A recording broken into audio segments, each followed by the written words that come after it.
saying Pacho me the Desmond. Desmond man ne so kasa memam na yente wonka anopa yi. Pacho no pay de boko. Emi say ko be say eyinimine abaya bi share o TikTok. Me na abaya bi share o TikTok. A me ni didi nko me de e pass bi tu nanim. E ma na ti ase ma ba me ni kumase anu mo takrade. E na o ka say o perfume bi nti me mbo na won to phone. Okay, say me mwa na won to phone bi na. Me ye say me ba kumase a me boa na wa to phone no. Timbusa nse o perfume be no say o pet iPhone 13. Na me ka chensi yo matinti. Me bedu kumase de am bedu kumase na no frame ka chensi o be sen ko trade. Nta fe na o kofi. Na mbusa say na ba this time de obenya friend say abofo ka. No so okwa akoda na damfo bi nchen wo abofo na nyame ya adoma ade chia na wakọ.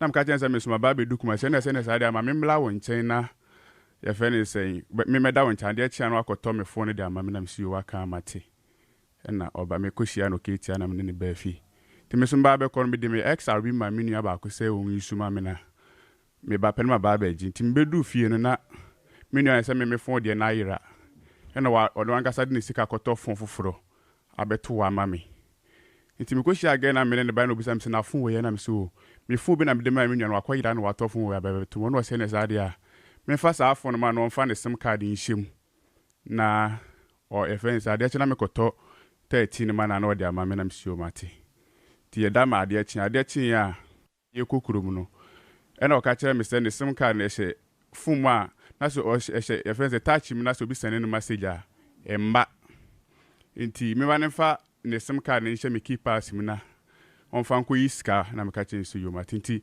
me de me keep pass ne man a wo yi ne sim card ne free XR no mu no e na wo de share o de me ye friends ne sim card ne share keep na me ka chenso me sim na wo yi free keep pass on fan share iPhone ma me no si yo mati ti ye kodu krom na me ne call again ho no ma ye kwa na again ka chenso iPhone 13 ye 4300 na oti a me na so ka chenso woni boys bi nti yen ko ho ne de yen koto na hande ne boye de na me si yo mati ti ye call boys no wo idu ho no ka chem se o de ne bag so no ka chem se o call private abant me ntwen wo ho no na wo kwa aba na msi yo mate na me de me twen no to buy one guys ni di phone na no ma ekosi 4000 na msi yo aka mate na me sa ne se na me XR no we to ho na obo no se phone na ayira o na me se phone na ayira se sen yo se phone na ayira na me sa de ti na phone na ayira because asema wo ka de menti ase and was say phone time I ba na we yi ne sim card di free me say ye call fair shop again we me say we ja phone ato nti ye nko ho nom na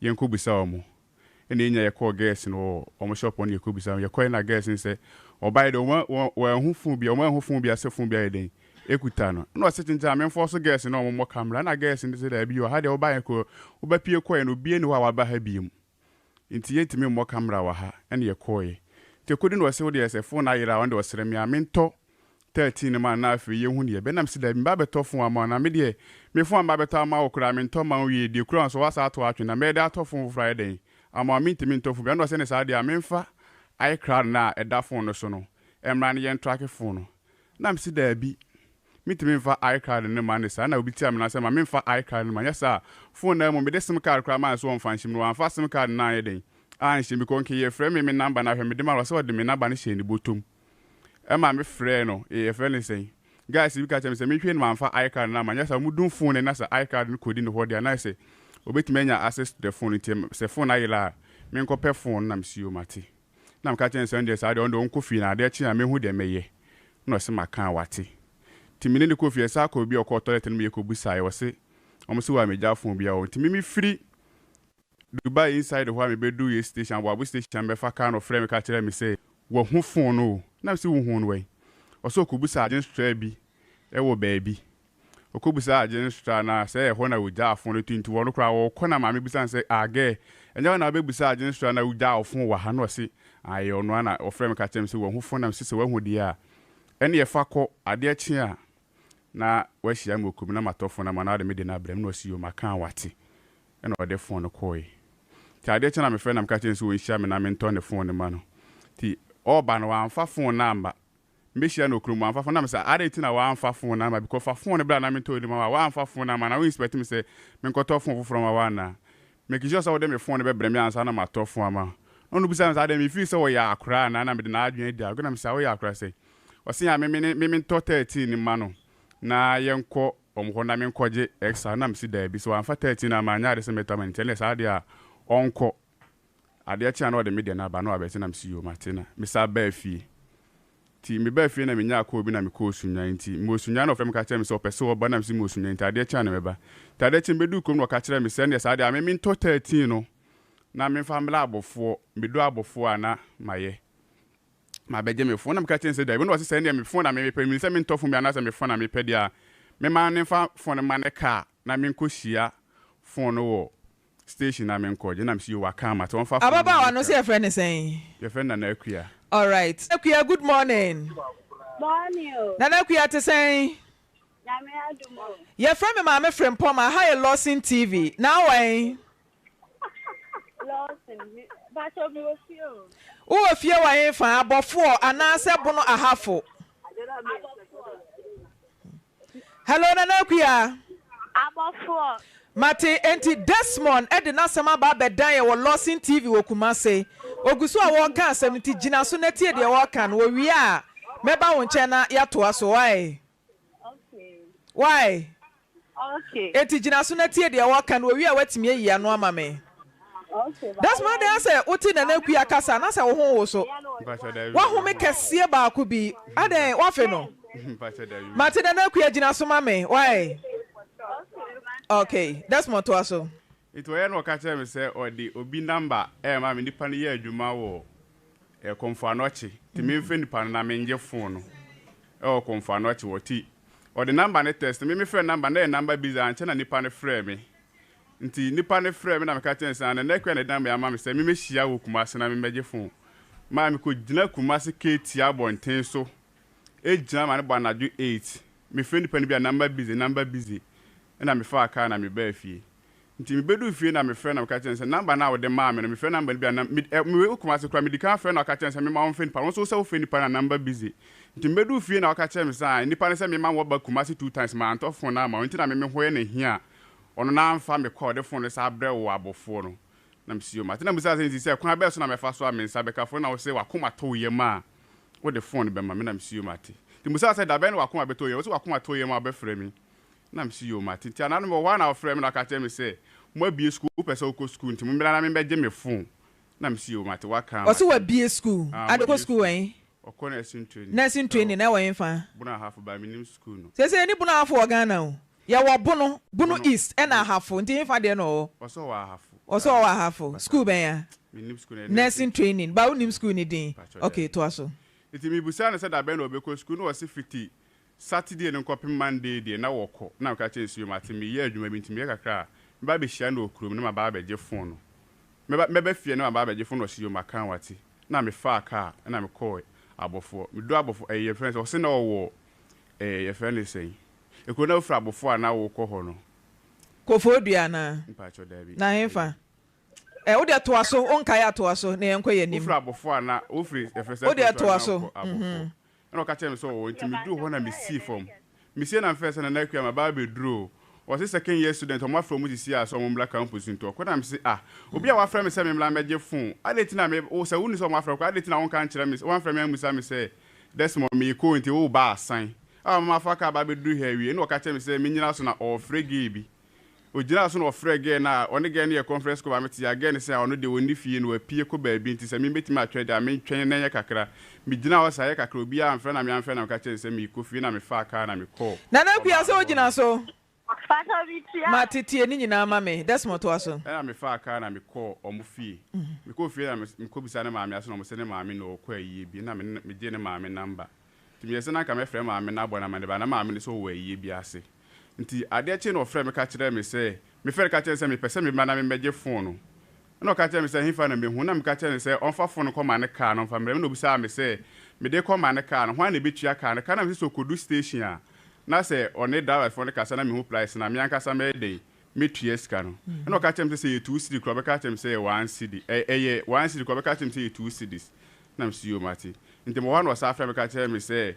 phone order come and am mo dia ban da ben so beje 1.5 na me ka kire say aden or the phone de ko sirima na no so de kwai na me de o kate no na msi yo mati who is that so the phone here dey so de ko sirima o ka so beje say o so 1.5 or the phone efri abofo e ba kumase eno kwa na obi hia e friend say phone no wo the next time ho na ma ena efri abofo ko ekuru etoa abofo so no na na kuya say driver ne so beje 150 Ghana cedis ena obi say so de den o de ko sirima na to aso e say osunya wasemu ni ena ka tell me so de ko ayi na o ka te ko na me ka tell ne say de me madam fo ba kwa ye den aba abeje na o say ne say de me madam fo ne meje na madam fo ne ba kura o mba na madam fo ne ba de o mla asuo sumum no meje na madam fo na musa say de asuo su na wote ana na o si da bi ena o ka tell me say me fa madam fo na man say na me madam fo ne number send no ti madam fo no ena o ka tell madam fo say madam fo ne hia no meje ti madam fo ne so ko no de fo na kwa ja sto bi mu say ye fa 1 million inja ansa na mo de fo na na ka tell madam fo say ma ne fa 1 million bi anya because minimum car me de na or report say ye fa 1 million mla ansa na o de fo na ye den ama inte ma ne fa 1 million na me ni parka say na ni pa say on de o so kan na kwa de fo ne ba ka tell say on fa 1 million inja ansa na o de fo na ma madam fo say ya fa 1 million na ma dia yemfa onfa phone ma na mkache madam phone so nya no mfa na mse ne sadam da asem ne ba ha na mabo wo so hia na nakua wa yefa pa TikTok no kwa be na fa so am connect ya mo exchange contacts me ne chat ye na o ye mi follow no na me ne chat ya na me call DM na me chat na me requesting number na o de ma message e di kan o TikTok no dia na aka kire na o de number ma o like ye di kan di enkomo ben like na as o ye nurse ni na de ntina ye follow ye ho na da also your doctor tu ka so your nurse ni adinti ye follow ye ho a asa de munyina am noble profession yi mu na wo pese one ni di nkomo na kire ne kwan fa so wo pane nti wako ni DM waje ne number wo de pass am to nanim e ma ne te ase na oba kumase na obeda wo nchen no ore no adan neba ne say na phone no obi a one ne nya bibia da na at once or requested for iPhone 13 and a Pro Max account home 13 kwa iPhone 13 ena also wo pedi ntia obi ane ne nya hwe da na first request iPhone 13 na was na according to no also one guy bi edate nti guy ne to XR man no e mo ne guy na e break up guy ne kwade na call police station say on fa phone man na musansa ni pa so ne na date 3 years that date na one na date a oto phone ma wa wo se wo je na ka chem say phone no class nti no you keep pass na me ka chem say sisi a phone be no pese wo use na no say wo 13 no pese anti wa na akwa prepre tun na me ka chem say ne sa dia o ma me so ne so na won ye de no on fa ni adan na be ba dan nti Thursday no ana wo se me mbra krom biem na me fa we extra ne nka ho mbra na be dima eso 13 ma mi nyim se bia na nko de extra no mum nenke e de ba be da me ne mada bia ni ne de mi nyim na mama nurse yetimi de phone da wo ba ne da mu ya ne da na wo bi de bia adada no wadada me da bida na o guy na we ni jai ya wo so wato bia ma wo chi ko police station ono nya phone no de da wo re o mama so da don ka de snatch no ka de chem cry lo ya snatch ma so no mi de ha na we nyina wa be ka ne ho na kuyama yemra phone so abrantie ne so wo to 13 iPhone 13 na ama wo ena wo de XR ama wo se jiwe na fa sim card tum me to we ma wa na maje ada na de phone akwa asa akwa ye na da wo fra se fa 100 Ghana ma driver o mami bedru de aye me kranta aka me so me ye ne se ni bi se me wo ha na wa frem se bla kuma se me ba beto phone na ma me bedru kuma se so a na ye phone ma me wie na se ya can say onye payment or suggest or ya transfer free in the bank na me ba cho na kuya se wo bedu kumase na auto 13 na ma wa ya na exile no de ba ekura me ebi wa me ho bet wa me ho ni maka sense o me ja no wonti enti eno ani se ti o na kuya enye exile en wo to ama o but eno ne de ye temporary use what you say enti fe no ne bra na me to 13 ma o we de anka nya chinye bia se phone ne we me ba na phone come like for person mama do te last time come akwa ma me hu say la ya say when nya me nti na open phone agene say o friend ta me say makuma se embela na me kwa no phone nka no homla no to statement ya na me say papa we so you say nya phone bi na beto ma me na we extra na wo ji a catch them and I mean for phone a will be whole chromation for phone and edge phone and I'm in time to check my book myself 2 times, cut them maybe banner count at the right time. And I'm to catch them in my ocean pan in dinner man sign a day. Fuck and Sam and I was answering for phone number testing. Nanakia. Says yeah, picture. Michelle picture. You're a very nice girl with a bright future. Utie, Nanakia. We are a very nice girl. Uniform I show we are fatal. You are in the noble profession. We are nursing ya. Nyabutra mami tell me pa some na ye kan nya gro ne yedi. Ya suma obi e wo ma me nchen a. Ye hia o se sie phone na wa enfa.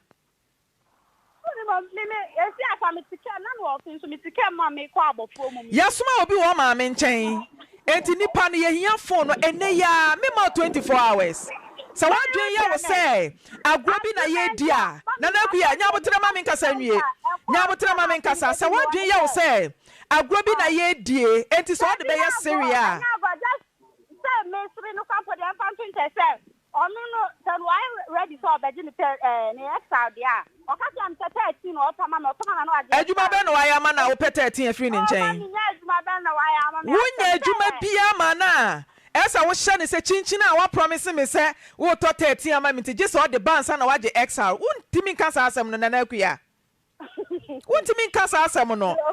Or no other? One nada. What consume another?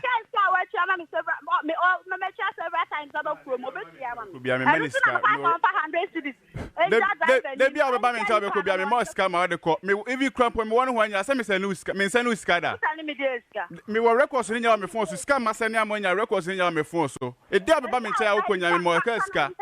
It is as soon can the men cast us on Obama could be a more scam out the court.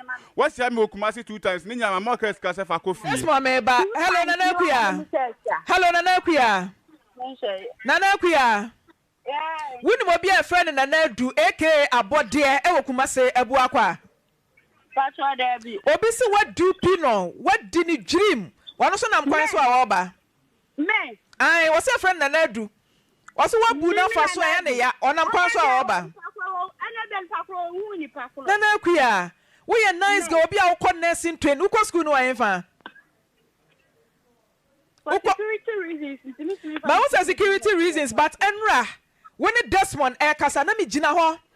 That's what we saw say school no corner was a buna half. School needing the same. Was it a mission school? Your friend mission school. And was a mission school no and wa himfa. What catch then say tia me na nakuya say wonya zania. What catch then say wusi buna half akasa we mission school. Now na nakuya.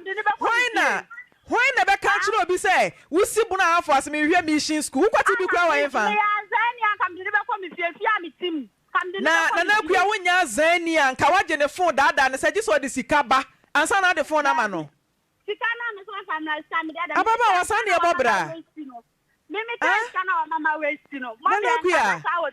Nana me so we azan maka dia na abaye. Nana kuya me so we azan masaka biem. We azan ni enti fa phone me so me ma 24 hours. Me ma 24 hours.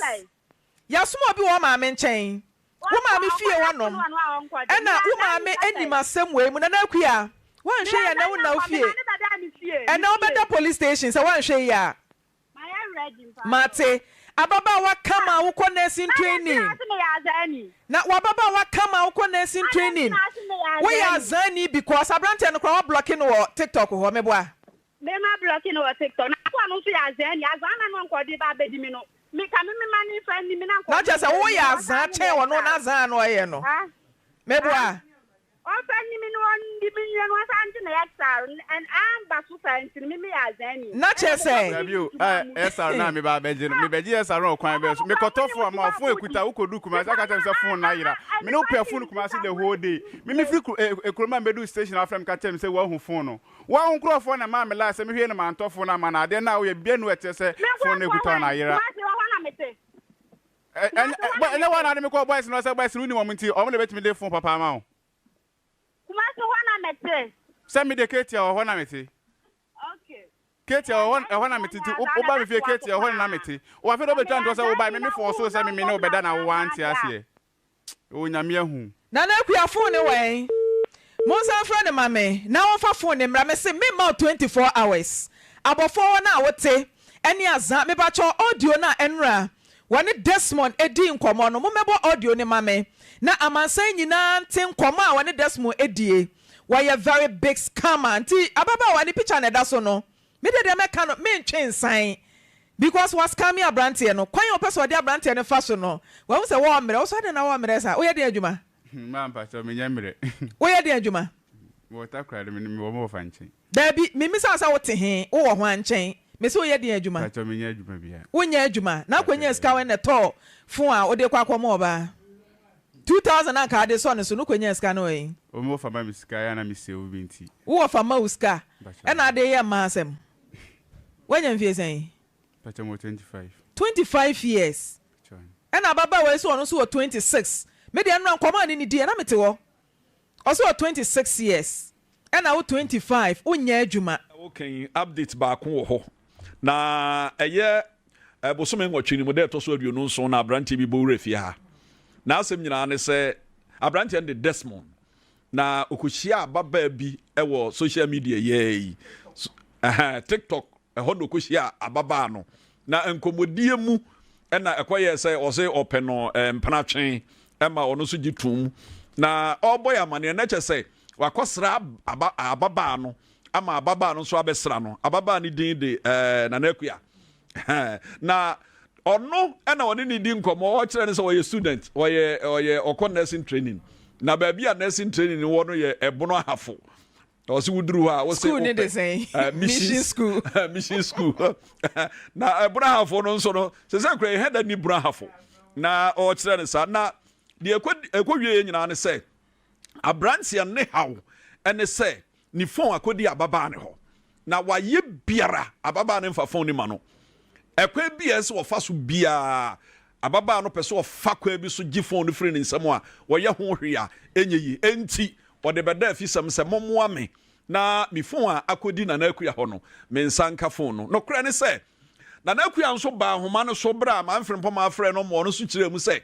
enka Abrante no open atwi na di enti ono so ani da ho na wampra ma Abrante na ntwi na ani na ne phone abedi no ho enti ye hye ne se onfa phone ni mra no kra ne se wone ne maame eye maame nyako adi phone no ba fie ha a no kra ne se net phone no wa baba ne ho na oba ye no aniemo hu bi koso eno na wose ye fa kwan bi so e ka se kire nipa o mo ba fie ha se wani soso a ye mfa ni han enko aprenken se mafie aboak aprenken se mana wono wote wono ha na ni dada eni saudi ani han ba eni e bepagya na baba no asem a wode ba ha eni nabufu a ne hye ni mu na hye ne maami mu hye woni mu enti wo ba no ansa no wo ba no kra no me gidi saban from pama no ma frɛ phone so atrete wo atoto amane me atrete me kra atrete wo atoto bi ama no na omo bedu ha no sa ade na na hye omo mu nti no omo da suban bi adi a ankoye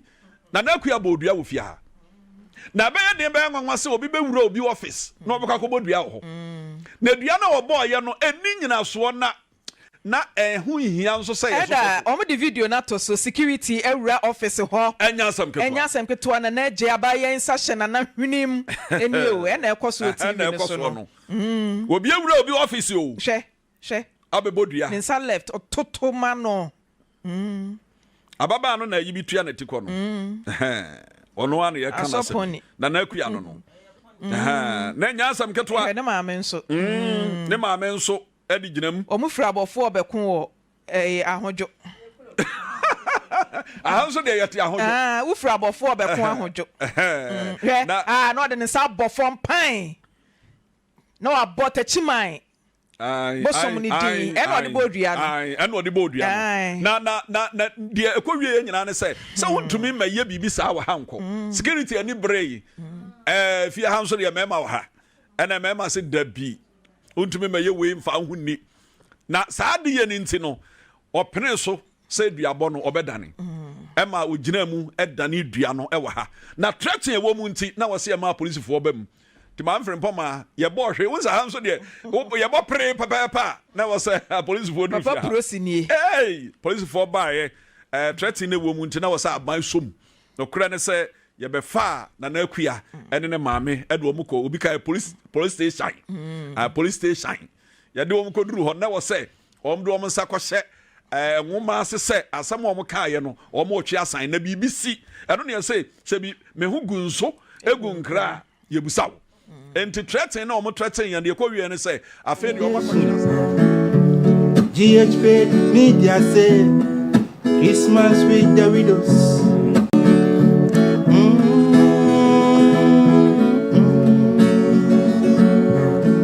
Rush Hour Foundation.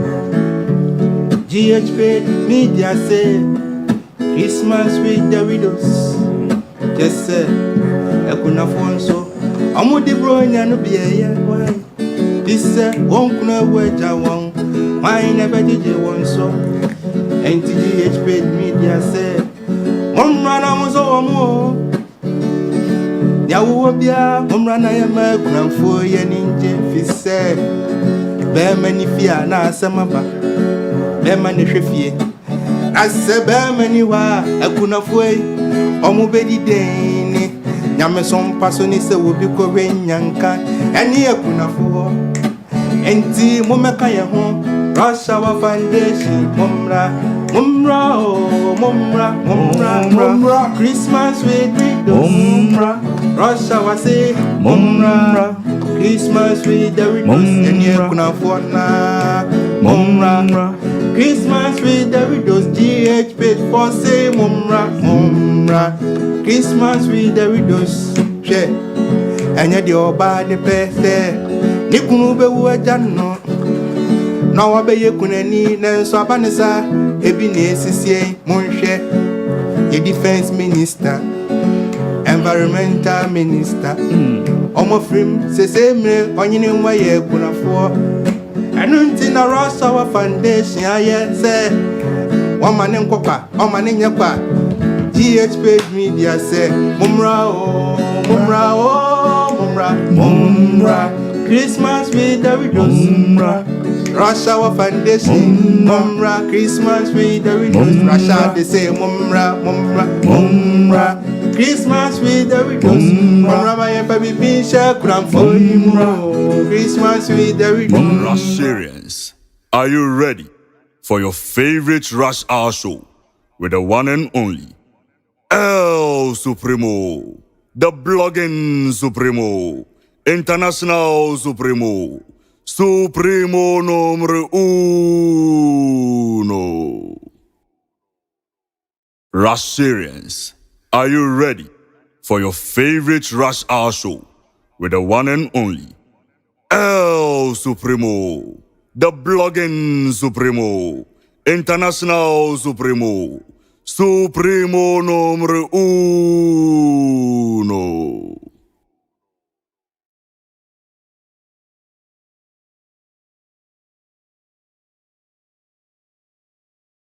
Rusharians, are you ready for your favorite Rush Hour show with the one and only El Supremo, the blogging Supremo, international Supremo, Supremo numero uno. Rusharians, are you ready for your favorite Rush Hour show with the one and only El Supremo, the blogging Supremo, international Supremo, Supremo numero uno. Rusharians, are you ready for your favorite Rush Hour show with the one and only El Supremo, the blogging Supremo, international Supremo, Supremo numero uno. Rusharians, are you ready for your favorite Rush Hour show with the one and only El Supremo, the blogging Supremo, international Supremo, Supremo numero uno. Rusharians, are you ready for your favorite Rush Hour show with the one and only El Supremo, the blogging supremo, international supremo, supremo numero uno. Rasharians, are you ready for your favorite Rush Hour show with the one and only El Supremo, the blogging supremo, international supremo, supremo numero uno. Thank you, Madam President, Mr. Secretary General, Excellencies, ladies and gentlemen. At this 80th session of the United Nations General Assembly, I'd like to speak about Africa's role in the future of this organization. However, it's impossible to do that without first considering the collective role that Africa played in its founding, which was small and relatively insignificant. Of the 51 member states involved in the founding of the United Nations in 1945, only 4 were African: Egypt, Ethiopia, Liberia, and South Africa. It is important to point out that the United Nations came into being in the aftermath of World War II. Rasharians, are you ready for your favorite Rush Hour show with the one and only El Supremo, the blogging supremo, international supremo, supremo numero uno. Rush.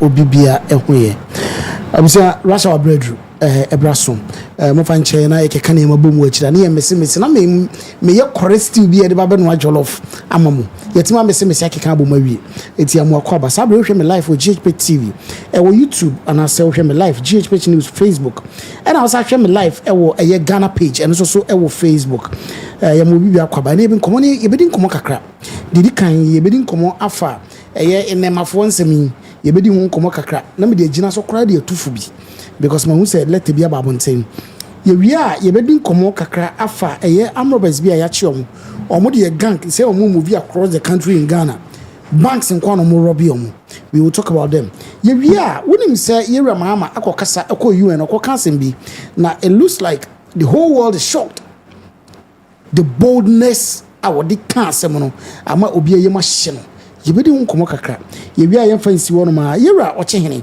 ono so akasa o say na wo adan ye to go do ma so na mhwe so ye bedi ye no so nkomo and na the biggest of them all NLA say ye luto na ye twa na ye se fanhwe amanfo no amanfo the riggers abu say ye bedi nkomo ti we ye nsi wo na mekoma bi nu abema akwaba Asu-B Supremo, Asu-B international supremo, Asu-B supremo numero uno.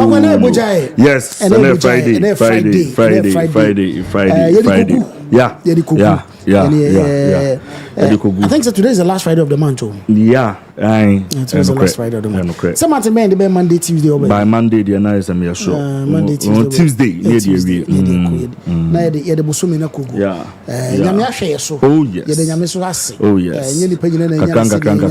Oh yes. Now if you read the last quarter, who's the last quarter na kano? Yeah.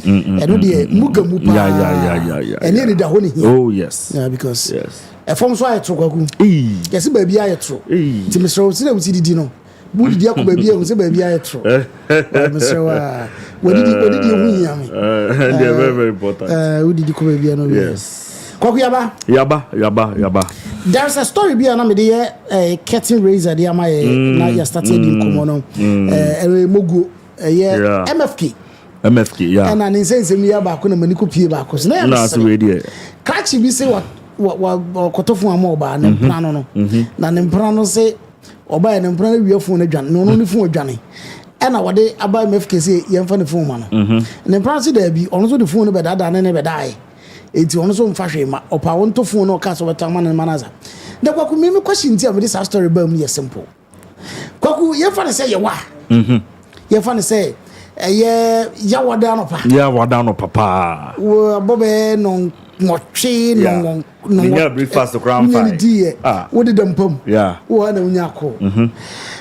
Berma kwaku Asu-B aha ma just come Berma nam nene kase kwaku just ma me me me pacho me na nam nene kase where me kase free Lawson TV and Lawson Radio Lawson atisem so afisem na afisem so nie na wonim awraba bia ye friend no Majwa yeah minimum yes okay Majwa de waba hanom na obo kwadu bi okay ne kwadu nyina ne se o se one nada na one de da wie no o ka so beto fon ama no na fon wo hwe animu ema oba wo ye no wo de ne ko de ne ba ama ohun ne se ne ho akodim okay etu wo de waba se yanji de fon ma no na asem no na ye twagu no nti no we de ye tie wo so de me side of the story eti Berma kwaku Asu-B kina so bi okay e de na wo ka Ghana for tie very well na mpacho mo life ana mpacho life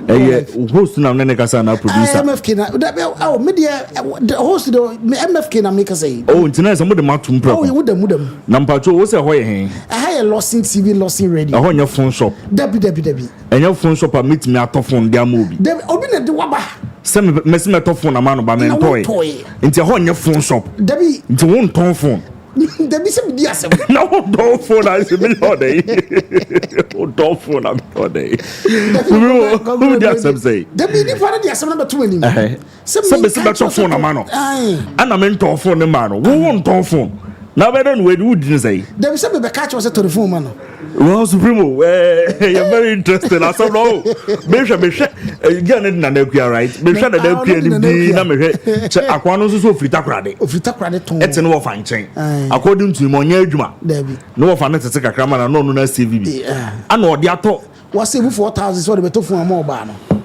na oba ye no oba no se o so oba no nyine phone tempera oba no de ne phone adwane ana oba no so ni zane ne phone no o de o no o de penod na na bibi onya na so beto phone na man nti no so keep we ana we na base engine phone ma no enti kwagu we de Supremo hwe unim boys na aba no ho ya pe ho asemo se boys need to minya kokodro ko TikTok na ko pe girls wo so we share on TikTok so on TikTok what you say ne videos here fe which ne TikTok no e ho nan ka say wiase fufuro and sometimes if you don't take care you will be deceived by so many things because so obi ye video dey ato TikTok say e come de no unim say come on no unim ana videos no dey to is that TikTok no so filters nko yes be a filter you know na niti a machi 2 crore be life yes ana who say light no mo say ade so kra say ade so no you know so kra say ma different way o e to hwe o mani no so a ubon say light no edit that the domain no so it's also the show to say those who am no cry no first of all she no cry na no tie okay who na be disappointed yes now what she no so she no kuta keypad yes me kono me dey friend keypad say yam phone and your friend is yam phone na say unu say no say so the ko so ko sim card ento ma be yam sheme aninja me pese me bo telecom bi edi kase bi no wo mu no yes so ko na un class smartphone on ton sem ha anya no credit man who post bear 4 5 our social media omo na dey so na ko sim card what sort of phone tre omo say onya say omo say internet ni e caching mo data no and to call no say na be o kra o ye o say koye after one nibi o be to after one now be 1 minute 1 hour bia no otua 1 minute sika omo yes o kona ukra yam phone mo ntomo enye serious oh yes o do pabu so I don't be busa say the phone na dey to so yes o phone be na dey to so no phone ni a ka say bi ni ko fie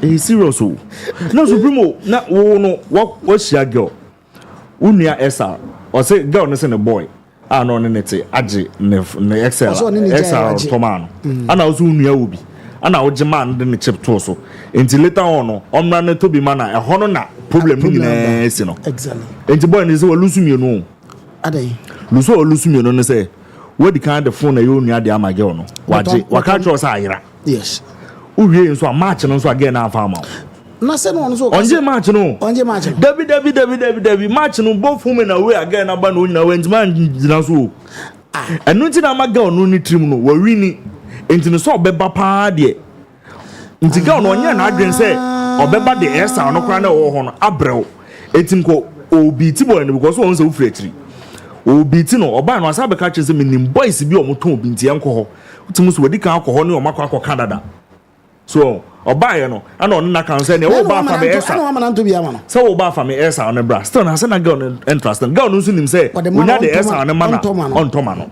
na just ono no anke bi on ne da nice ono no ho akọ akodim ti de akoso etene ye adwuma ana sister na hyehyɛ but we drew radio so hono na emo wa say wo kwabra na adwuma na adu kofie adwuma adu no akofie next time bia usi obi o se green white diamond sa no obetwam usi apanyina ba gire ba what say obi an na story into that we share no ebusa say adenti na say nipaku yi say nipaku yi won sedan kan kom ho a na dia ye afutuo said ba ku bi dwuma odidi me no na ye asua de what say lorry fowl emu lorry fowl Sunday ye emu ayi a Sunday ye nyina because emfa wo according to unya adwuma ba me suspecting so ye adwuma na we suspecting so ye nso mo adwuma hohoro ni bi la ni bi ana adwuma adi no onka fra na men krawe na se uto mo food but na girl no so den be ma on ne ma me be studio so mo be bodua yes and that is where the problem is now wo kan ho asema obi anka no say asemasi obi ya kan asema nya ode I feel say ogu ani mase yeah e bia oni scar be court yeah but so mo ba ku bia ye something aid legal aid what you akoto many yeah what you no ma kan asema ma what na ko legal aid na say legal no onim no so on tape crowd onim communication about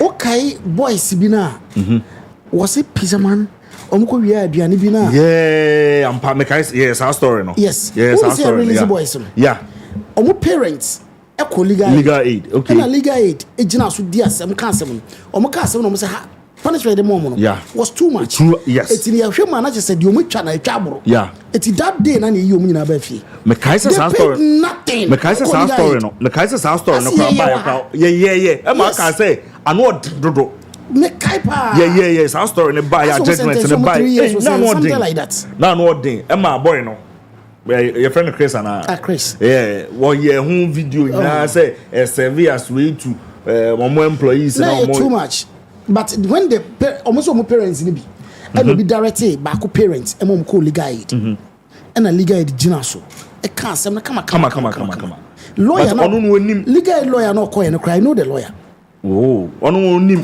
but girl no so no supreme yenka no cry girl no emra bit me na dio see so you lawyer cry no ma emra team supreme mo akona na me dey ba no emra bit me na dey nse hunu na again wo dia gogo na say ntwini ya onim so otimi ma boy no contact say bra be gina gi me mo bi the phone na bro no fita kwade na boy na be gina ho so free hen no be gina ho fra no pa ko say nwum be 8 obe fresa busy no okọ a girl no say me buafu makoma to me yemu a adwuma di na yes anu bi ambo dia ko adwuma di no ba supreme emu oye o adwuma di no wo no ye mu dia o but the girls should know as man na working say would you lord for class o ba na wa ma no cry say emra wo ga na watch boy ye dia would you lord for say emu ji ma ko e je wa ho au ni nyina o what is it ya kana krache mu se moje lori fe no man ko onim se won kwa men yeah eti man girl no kwaku on fansu nya sua de next time hu panyi no be gene back we ana se nso a girl no wo no se na wo no bu profession mu boy he has nothing to lose next from so bitim gina we su kra you yes he has nothing to lose wo na fe na school no kra wo ko unwie impo ne ka se wo gu school na nima ase why you say into school kra ma ebi su kra wo kra no kra won se de nima de sa ni akugina so na pa eso fia na no munima de no munim wasem say you kwaku there is a letter from a cyber security authority na yakofo ya bantina want us to briefly brush it through. Okay. I don't know if we have that former na go through quickly. Yes, kwaku minim say we there press release cyber security authority cautions high school graduates against indecent social media statements. It's way free, letter way free. Cyber security authority omo de kokobo ekwama SS for no we school no. Say omo we last week Friday Thursday. Yes, omo we are fine. What the kokobo kesi pa ekwa mom. Na kokobo ne say yenkwai. NSA as Accra, Ghana, September 25, 2025. Said now the Cyber Security Authority has expressed concern over the increasing trend of inappropriate and irresponsible statements being shared on social media by some recent high school graduates. Kwaku cyber security for us mo can say letter am about 25th. I think say 25th was just yesterday. Am dey about montin. Mas mo kan nyina ne say almost start who trend be. Any statement be free access for no ma school no aba. Na omo ni say one irresponsible. E ka dey irresponsible I say kwaku make na twise. Irresponsible there. Irresponsible better say. Better say. Kasa no so esa ye kasa fin appropriate cry. The authority has observed posts concerning indecent language and troubling intentions, including remarks such as "you go scatter them," and declarations about snatching people's husbands. These statements have been widely circulated and are attracting public attention. Kwaku almost say kasana almost starting with SS for na be fie ne kanu. Ba ko ne ye be scatter omo bi mu de ba be ntampe ba be yesi. Na de ha adwen pa ne ye ba jiji mu kunu no ye ni mu kunu ba de da. Ye ni mu kunu ba de da. Almost say it looks like a trender. SS for nyina to social media ye ba we go scatter them. Ye ni mu kunu ba be de da. Debi kwaku to aso yi. Nana I say the CSA reminds young people, especially recent graduates, that while social media is a powerful platform for expression and networking, it also carries significant responsibilities and long-term consequences. Kwaku almost say one almost kai a young crown of FSS, almost VSS about say social media a baby but move on to mutim say very powerful. Yes. Na powerful ni nyina achi no. Say bibi obeye ohobia asudie bi di achire. Yes. Bibi obeye bia responsibility ni asudie bi di achire a enwene say na maka na tra. Ba asudie consequences ni di achire no. Monwene sa ne man so. Kwakutu aso a. What individuals post online becomes part of their permanent digital footprint.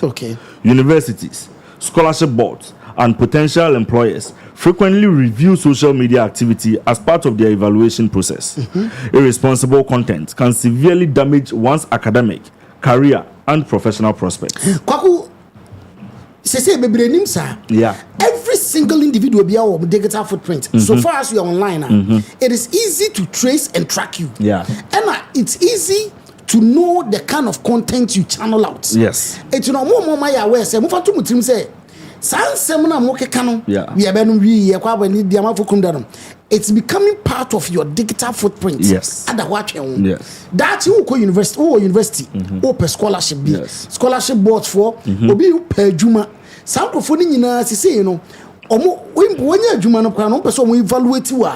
You now go back to social media. Yes. No more check out digital footprint. Na catch you cry online presence at the same. And sembe no come ede no ye wo sa ne meni nyina betimi akwatia wo ebia na mususuamu nim ye bom kokone. Beyond reputational harm, such online behavior can also lead to exposure to cyberbullying, harassment, grooming, and other forms of exploitation. In more serious cases, it may even violate Ghana's cybercrime laws, particularly under the Cyber Security Act 2020 Act 1038 and the Electronic Communications Act. Good. And kwaku dia to so mo say kan che mo say ba ko no dia ya kan kire wo na ye say kan dia besa tia wo so. Yes. Obi ho no ma ensem bia ba keka bedu achi na fe na beda ne wudin. Yes. Ni edi huru anya abaye na so ro na mafo kunu beda no. Na fe wo na ma ne ye buliw. Two, a bit was a harassment. I'm for the business. I agree on your for Kuna.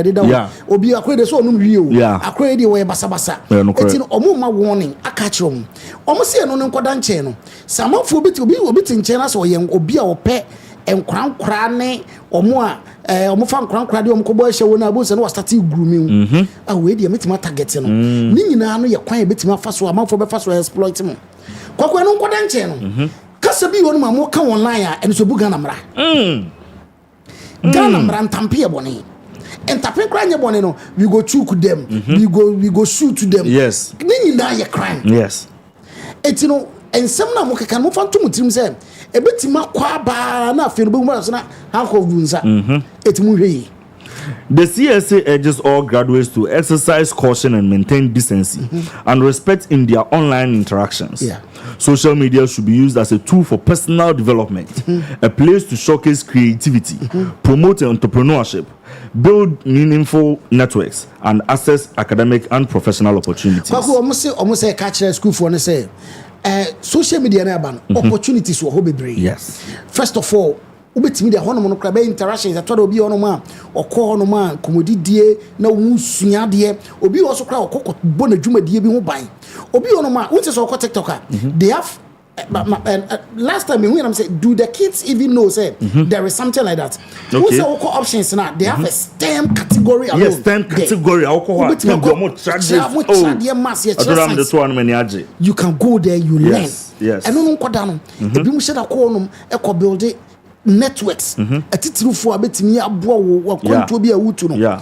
Aside that, na for ba hono be kire, oh, there is a school opportunity here. Yeah. Upe opportunity akọ university bi wo ha. Aside that, oh, adwuma bi wo ha no. Oh, Aslen obetimi akọ kusua de pam wono. Those opportunities are there. Concentrate on those things. And every time bia na amanfo kunu beda. Munye careful. Yeah. As Ghana continues to progress in its digital transformation, the CSA emphasizes the importance of promoting positive digital citizenship among the youth. Graduates are encouraged to think carefully before posting online. Remain aware of the permanent nature of their digital activity. And avoid sharing content that is indecent, harmful, or insulting. Kwako omosi ni nyina mu na kwaye futu. Na ye tumufo. Ye mo ye bia make sure say yes positive enkoma me hawo. Ni titiri ne mo anze munu nko na mo share. Obi ono ma obi aka nze munu no. O me ni we kura koda yo mo yese no. No kofa ono ni picture. Na wa fa nipa kro voice ato ase. Na wo de share obi hwa onima. Obaje say ye wo na wo kasa asem no. Eni obi didi atambo se no obi akọ obi ko ka asem no obi akọ share. Obi ka indecent ma bia no obi akọ share no. Ye nya careful.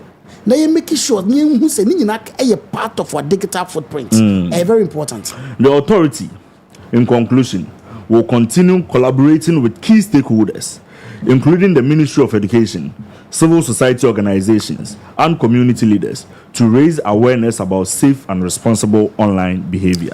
Ministry of Education, civil societies, community leaders, community leaders. So assembly awareness. Social media, it has come to stay. Yes. But what you do there is extremely important. Very, very important. And it can affect your future. I warn you, it's go Supremo. Let them any boss on one of them. Let them my farm say it's in the right direction. Oh yes. Say futu ne dey be obi ampa futu ana mo hwe se dey si kona na ye ka we go scatter them asemi ba kokora me hu ya e shoko me enuama be miensa nnan bi no mo nam o ma dress kama by the way aboboduku I think so. And I would want to believe Sunday Anopa. Supremo Sunday Anopa the more point. Sorry. Because I'm addressing Kama. I know we go scatter them. You're quite sorry in the bar. You know we go.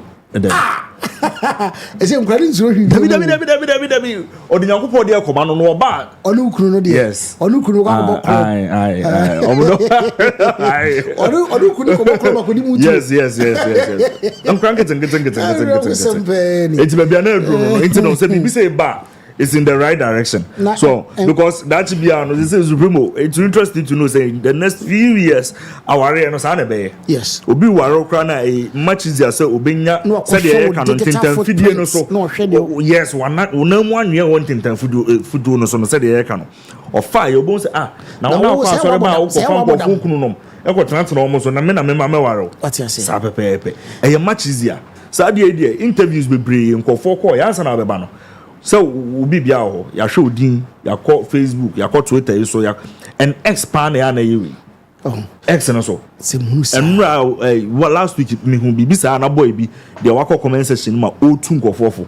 Say aya munya abotre say the muslim nkofo kasa because ye hu the negative side of it. What mean say ye use ono ne de ni tweet bi ama aha no. Adwuma bi anu ope wanya. Do people know say US embassy at the note about bonting said some selected visa categories be open. I think say B1, B2. Making sure say your social media handles are public. Yes. They've mentioned it. They've said it. Yes. Yes. Make sure your social media handles are public. Privatize them. Because they want to private ones on hard, you know. So him the day. It's a profile lock. Lock. It's a munkwa. Meaning the day. The picture who said munkwa. It's quite unfortunate.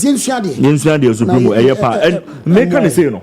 On the secondary schools girls in the day you bobo be because school na normal Supreme. I mean take your opportunity no. Minimum bia was a particular secondary school. Me the idea send there say na me nim say bia obetimi ho but wo ho anya hwe. Sa particular secondary school no.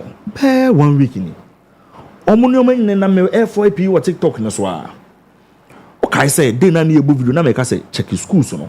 Fine, men kasente school bia but check schools na. Omo ye na girls no omo ye. Supreme. Me ni ofase bia ho, me ni nua bia ho, me ni mo bia otra de ho. St Monica Secondary School. You know woman porn. Yes. Okay.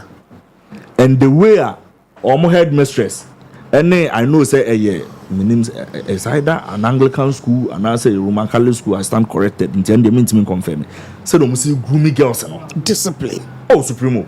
And they said they must see I am involved in girls no adiom omo esa ya dinner man because omo nim say nkran omo ye girls. Uja omo a omo ye bibia man ye standard mo to the extent say nkran na area school no omo colleagues na here we go scatter them no. No omo no abodwa. Supremo canopy. I invite omu parents. I'm omu na parents aba.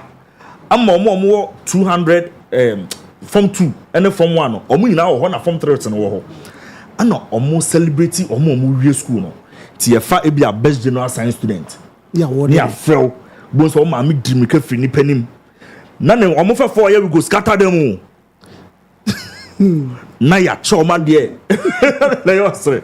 Na obi ba mhwega obi ba beautiful young lady. Yes, so ono there okọ ono cry teacher na wo ye we no. So enye no one say this particular young lady about national science and math quiz ho. No ba ne ache na there na we. These are them. Yes. Well dressed, so beautiful. Supremo me hu na me say ne okay quickly my main pia yi na me fa bi nkyere Supremo na Supremo hwe so hu. We mo afafo yi bi na we go scatter them no. But almost when your group of teachers be near the own, ya book canopy, ye chow money on ma. Moko videos, ma be be a ye friend from chow money on ma. And Nigerian way, almost when you see when Nigerian, but the same and Nigeria in a positive direction. And I say your impact, or more form 2, form 1 for no so. But could be crying me fed here, or maybe a best English student, second best English student, or maybe almost say most improved English student. Na wachire mu say oba form 1 no na nye kra o utimu say bebia no free anyame adum bi wanya placement e ba St Money obe improve nti ehwe mu ma de oya ade ne de otoso no we de ono na ehwe ya we improve ben ka so na ya ade but we improve ti so wo so ti ekire mu say ekoye ba say my mom modern na squad de ekire ye we go scatter them and we go scatter them no kwa mahu bia ebi mu so ye very creative edo omo de no omo so na manhu school no nyasanke no so me pema omo so do omo ye ne say SRC no as a leaders no omo wie na I think say girls school certificate e de ma omo no na omo nyina abo omo ho ano na omo say we go scatter them uko school I am here ma certificate them na omo so omo ye creative most improved science Supreme we be St Monica's grad. Yes.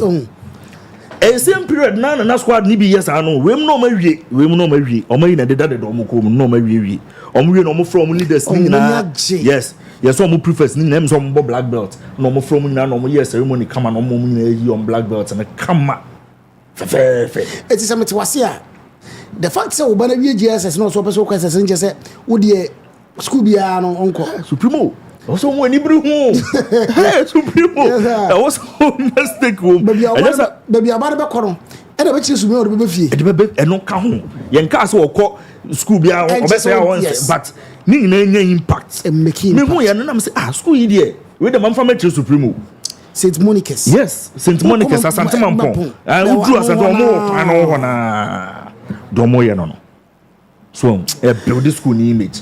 But ye JB Monson or Monso scatter and no more profane words. And the other words in the unse se penina or penny bonne nation unse akro with this bit mo gumeno and na okay no much we there we dem ye wade be because nin some okay even so akro yin say but to ka na so we there na akro me ye wade na ye you na papa and so room yes hu hia pa munya careful na bibia anya kama ye ka na musua de yes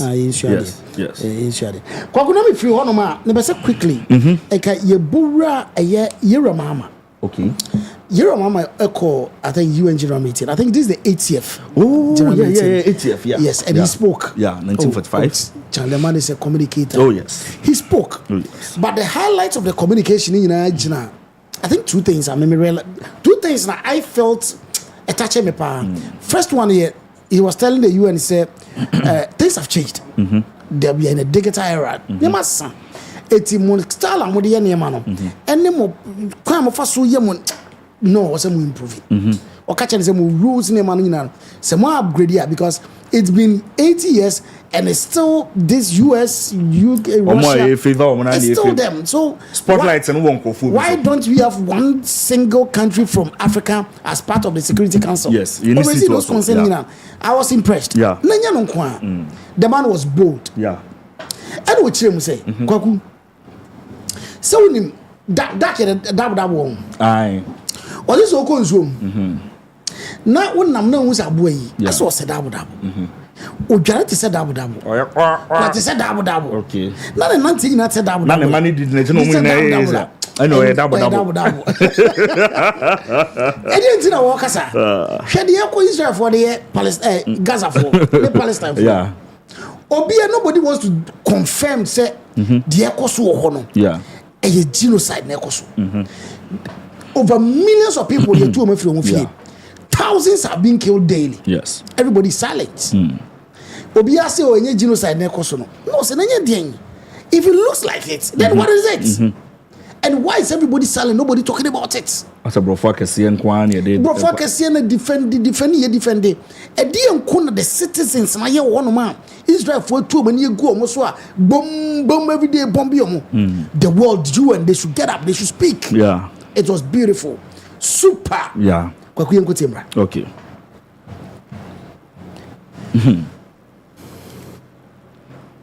Thank you, Madam President, Mr. Secretary General, Excellencies, ladies and gentlemen. At this 80th session of the United Nations General Assembly, I'd like to speak about Africa's role in the future of this organization.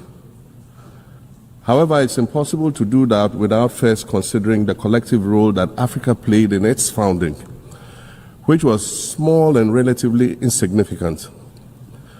Of the 51 member states involved in the founding of the United Nations in 1945, only 4 were African: Egypt, Ethiopia, Liberia, and South Africa. It is important to point out that the United Nations came into being in the aftermath of World War II because of the inability of its predecessor, the League of Nations, to avert a large-scale global conflict, which had been its guiding purpose when it was founded in 1920 at the end of the First World War.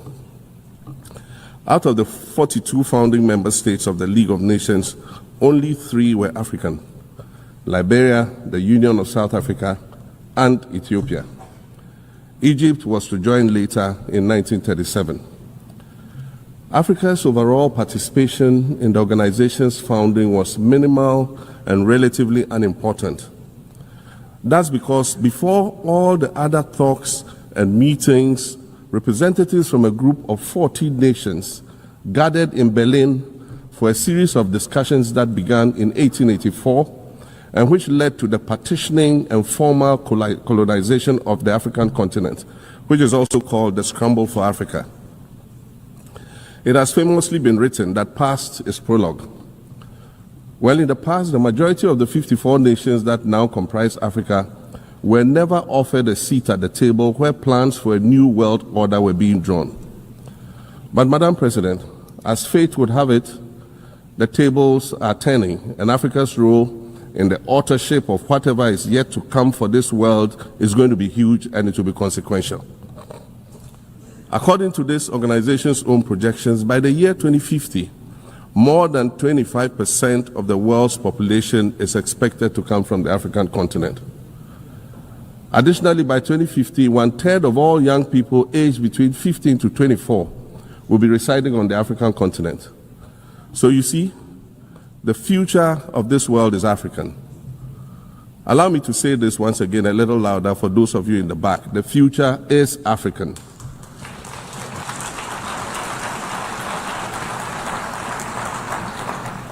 Already today, Africa is a catalyst for human potential and development, as well as for economic reform and ecological stability. Africa is a catalyst for systemic change. If this reality, which is fact-based and straightforward, seems provocative or unsettling, perhaps it's because you are viewing it through the lens of centuries of filters, colonialism and imperialism, and the resulting implicit bias. Maybe you are unaware of the resilience of African nations or their remarkable ability to make a strong comeback just when you think it's safe to count them out. That is what is happening right now in my own country, Ghana. Our constitution limits leaders to 2 4-year terms. In January, I was sworn in for a second term, which, let me point out, was non-consecutive with my first term. Our currency, the Ghana cedi, was rapidly depreciating, faced with rising inflation, a huge debt burden, and low morale amongst our citizens.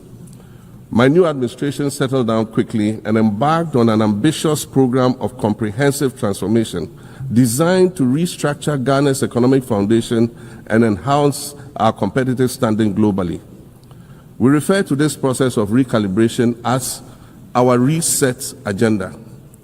In just 8 months, we have achieved significant reduction in inflation from 23.8% in December 2024 to 11.5% in August 2025, restoring price stability for our citizens. Additionally, our currency, the Ghana cedi, has appreciated considerably against other currencies, with Bloomberg reporting it as the best performing currency in the world at one point. Our improved sovereign credit rating reflects increasing investor confidence in our economy. And our turn with such ferocity, my first days in office after my return felt as though I had asked for the General Assembly to challenge a veto. No single nation should be able to exercise an absolute veto to serve its own interests in a dispute. In 1995, during the 50th anniversary of the United Nations, Nelson Mandela stood in this very spot, and he said, the United Nations has to reassess its role, redefine its profile, and reshape its structures. It should truly reflect the diversity of our universe and ensure equity among the nations in the exercise of power within the system of international relations in general, and the Security Council in particular. I close quotations. 30 years later, we African leaders are still making the same simple request for a permanent seat on the Security Council with the power of a veto. So today, Madam President, I stand here in this exact spot and ask the world, if not now, then when? We demand not only a reform of the Security Council, but also a reset of the global financial architecture, which is currently rigged against Africa. Africa must have a greater say in the world's multilateral financial institutions. And while I'm making requests, I'd like to call for the removal of the blockade on Cuba. As Dr. Kwame Nkrumah, our nation's founder, famously said, we seek to be friends with all and enemies to none. The Cuban people shed their blood on African soil in the fight against apartheid. And indeed, Cuba has been and continues to be a faithful friend of Africa. You see, the very fact that I can stand here and ask these things and say these things, and the fact that all nations can ostensibly gather here to address critical global issues, air our grievances, and express our concerns, that is what makes the survival of this organization so important. In every old city or village, you will find a town square, or a courtyard, or a plaza, that once served as a gathering space for the citizens of the community and their leaders. Meetings and celebrations were held there, as were trials and elections. And these were spaces that brought people together and held them together as a community. Sadly, time and technology have eroded these spaces. Madam President, in many ways, the United Nations is the proverbial town square of our modern global village. And it has never been more critical for us to protect this one space that brings and holds the world nations together as a community. The internet, social media platforms, and artificial intelligence offer us the illusion of connectivity, when in fact what they do is reinforce isolation by using algorithms that ensure that we do not receive new ideas and perspectives, but rather more of the same content. We are served alternative facts and manipulated images, making it easy to disseminate disinformation and sow seeds of division amongst communities. Madam President, these are dangerous times. Our world is currently experiencing a rise in nationalism and economic instability. There's a general breakdown of multilateralism. Various acts of aggression have been committed against the sovereignty of others, and nations are attempting to circumvent the very safeguards that were put in place to prevent large-scale global conflict. These conditions are all too similar to the ones that led to the League of Nations' failure in fulfilling its mandate. The denial of visas to President Abbas and the Palestinian delegation sets a bad precedent and should be deeply worrying to all member nations of the United Nations. Ghana recognized the state of Palestine in 1988 and supported a two-state solution to the conflict since then. And I say, contrary to the claims of some, a two-state solution would not be a reward for Hamas. It would rather be a reprieve for the hundreds of thousands of innocent women and children and people who are facing collective punishment and forced starvation for no reason other than the fact that they are Palestinian. For nearly 2 years and for the fear of reprisals, we here in this General Assembly have been playing hide and seek with language to find the right words to help us avoid or excuse what we all know is taking place in Gaza. But here is the thing, it doesn't matter what you call it. If it looks like a duck, it swims like a duck, and quacks like a duck, well, then it must be a duck. The crimes in Gaza must stop.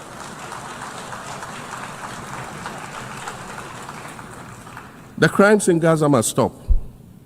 Madam President, I also want to draw particular attention to the conflict in Sudan, which this body has described as the world's largest humanitarian crisis. 12 million people have had to flee their homes. And when we speak of migration, we refer to the 12 million new Sudanese refugees, whom we as a global community should be willing to assist in much the same way that many member nations readily assisted new refugees coming out of Ukraine. Let's dispense with the euphemisms and dog whistles and speak frankly. It is not a mystery that when leaders of Western nations complain of their migration problems, they are often referring to immigrants from the global south. But many of those immigrants are climate refugees. And interestingly, the global north emits 75% more greenhouse gases than the global south. However, the effects of climate change are more severe in the global south because we lack the resources to address them effectively. And so when the desert encroaches on our villages and towns and they become unlivable, we are forced to flee. Warsan Shire, a Somali-born prophet, a Somali-British poet born in Kenya to Somalian refugee parents, was London's first youth poet laureate. She writes in her poem titled Home. And it says, you have to understand that no one puts their children in a boat unless the water is safer than the land. No one bends their palms under trains beneath carriages. No one spends days and nights in the stomach of a truck feeding on newspaper unless the miles traveled mean something more than just a journey. Madam President, we cannot normalize cruelty.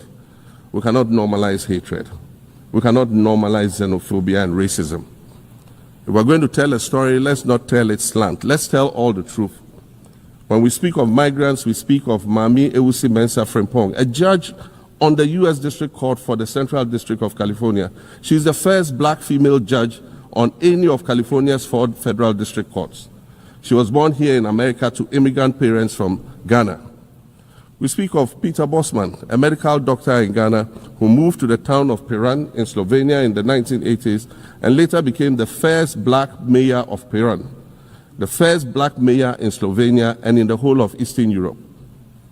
We speak of T. Michael, the iconic Ghanaian Norwegian artist and designer. And of course, we speak of the late Kofi Annan, former United Nations Secretary General.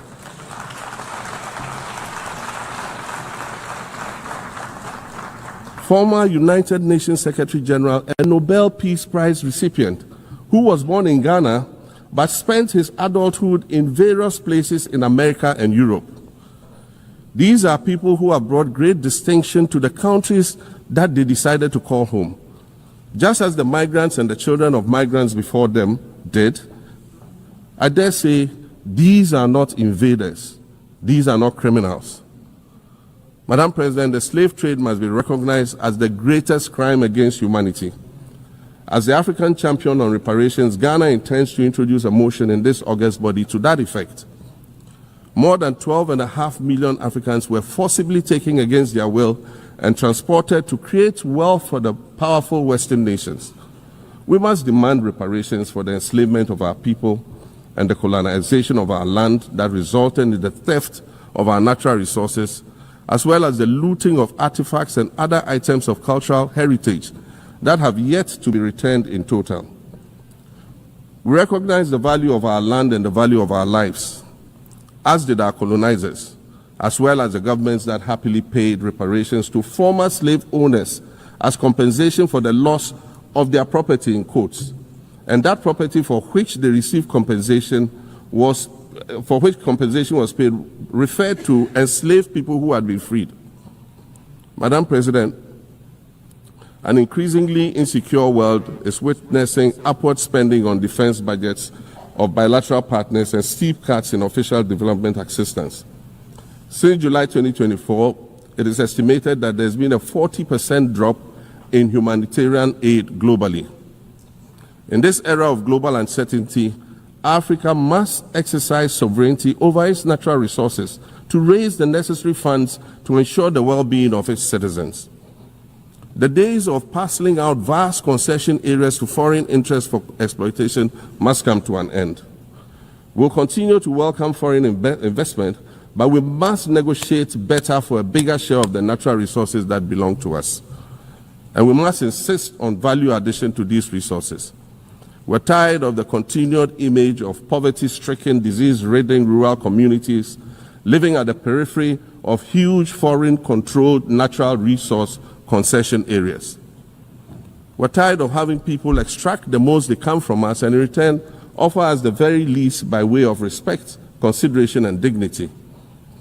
We're tired of not being represented in ways that reveal the richness and complexity of our history or acknowledge all that we have overcome to arrive here in this liminal space of untold possibilities. To succeed, we must empower everyone, including women and girls, to reach their full potential. In closing, Madam President, I'd like to congratulate you on your election to preside over this historic 80th General Assembly and on being the 5th woman to hold this distinction. I'd also like to congratulate Her Excellency Nana Jane Opoku-Agyeman on being the first woman Vice President of Ghana.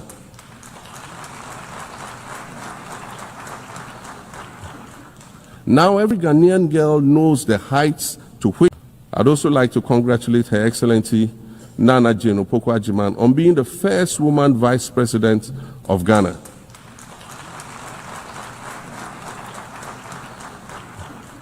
Now every Ghanaian girl knows the heights to which she can ascend.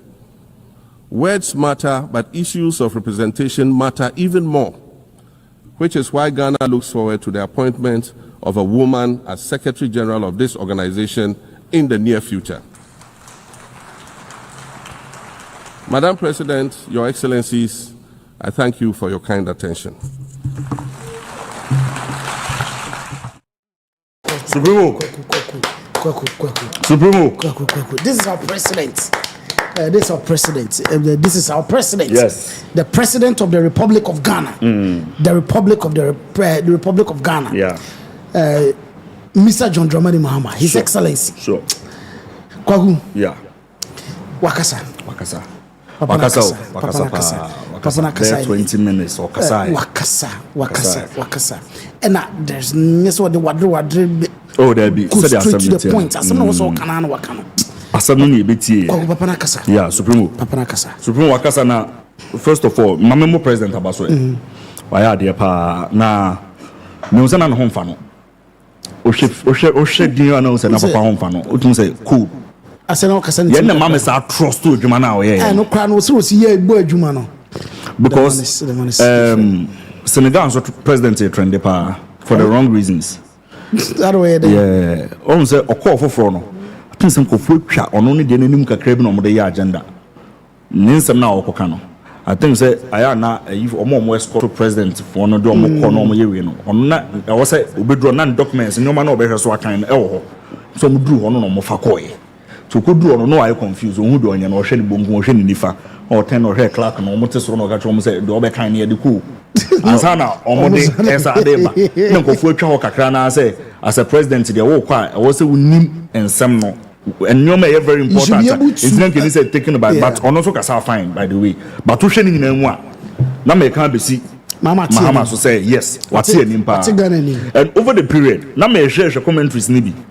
Now other African countries now, or more church or more say or marginal and some night Papa Mahama Kano, or Mini say a ban you may be see.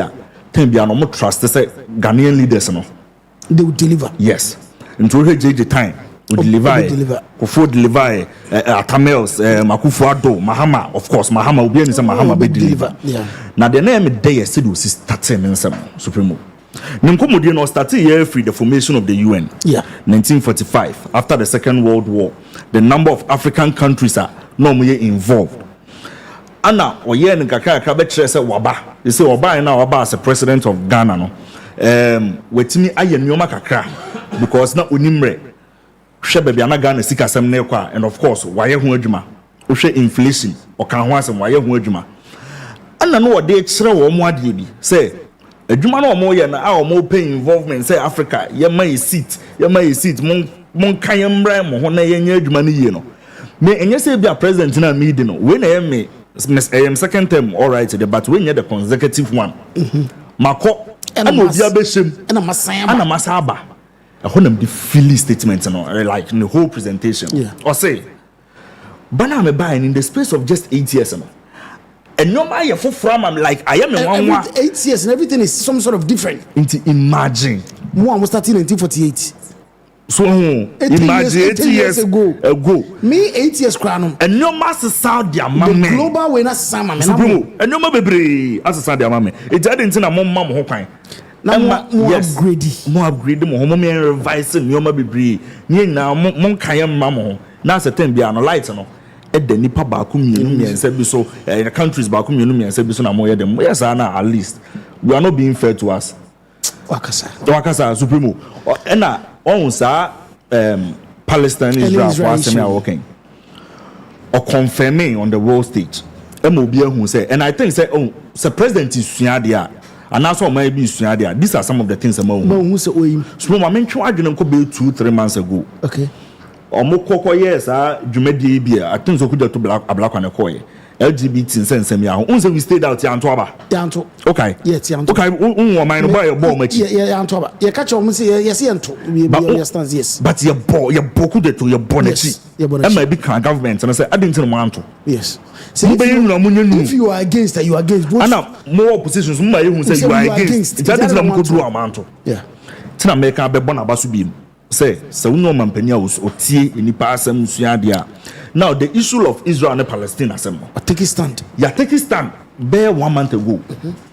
Emma, you could provide 40 tons of cocoa and your man the Maomo. A honey extra, but nay, you know how I Honda Kabaka say, we local champion. A high annual. But if you call, baby will be on a near person who say, Adena, we are. Did you really mean it? And I said, because you fear LGBT. ye ka de ka but ye call ye no ye ntima nkoto ye ko ye di ne ko gina o na aba ne bo wachi into this time around on ye say hwe so betimi akoka and he was bold you know me bona baso afi what you say the time me bona baso and he was bold the same neutrality yes he was bold so anasana ko betimi avoid that particular paragraph when the speech yes we just say near ndo babia na ko betimi avoid it but okoka ho asem supremo omo yi na ha adwen the year 2024 footballer wuye Palestinian footballer because of war a Palestinian ball na country be na ball supremo sir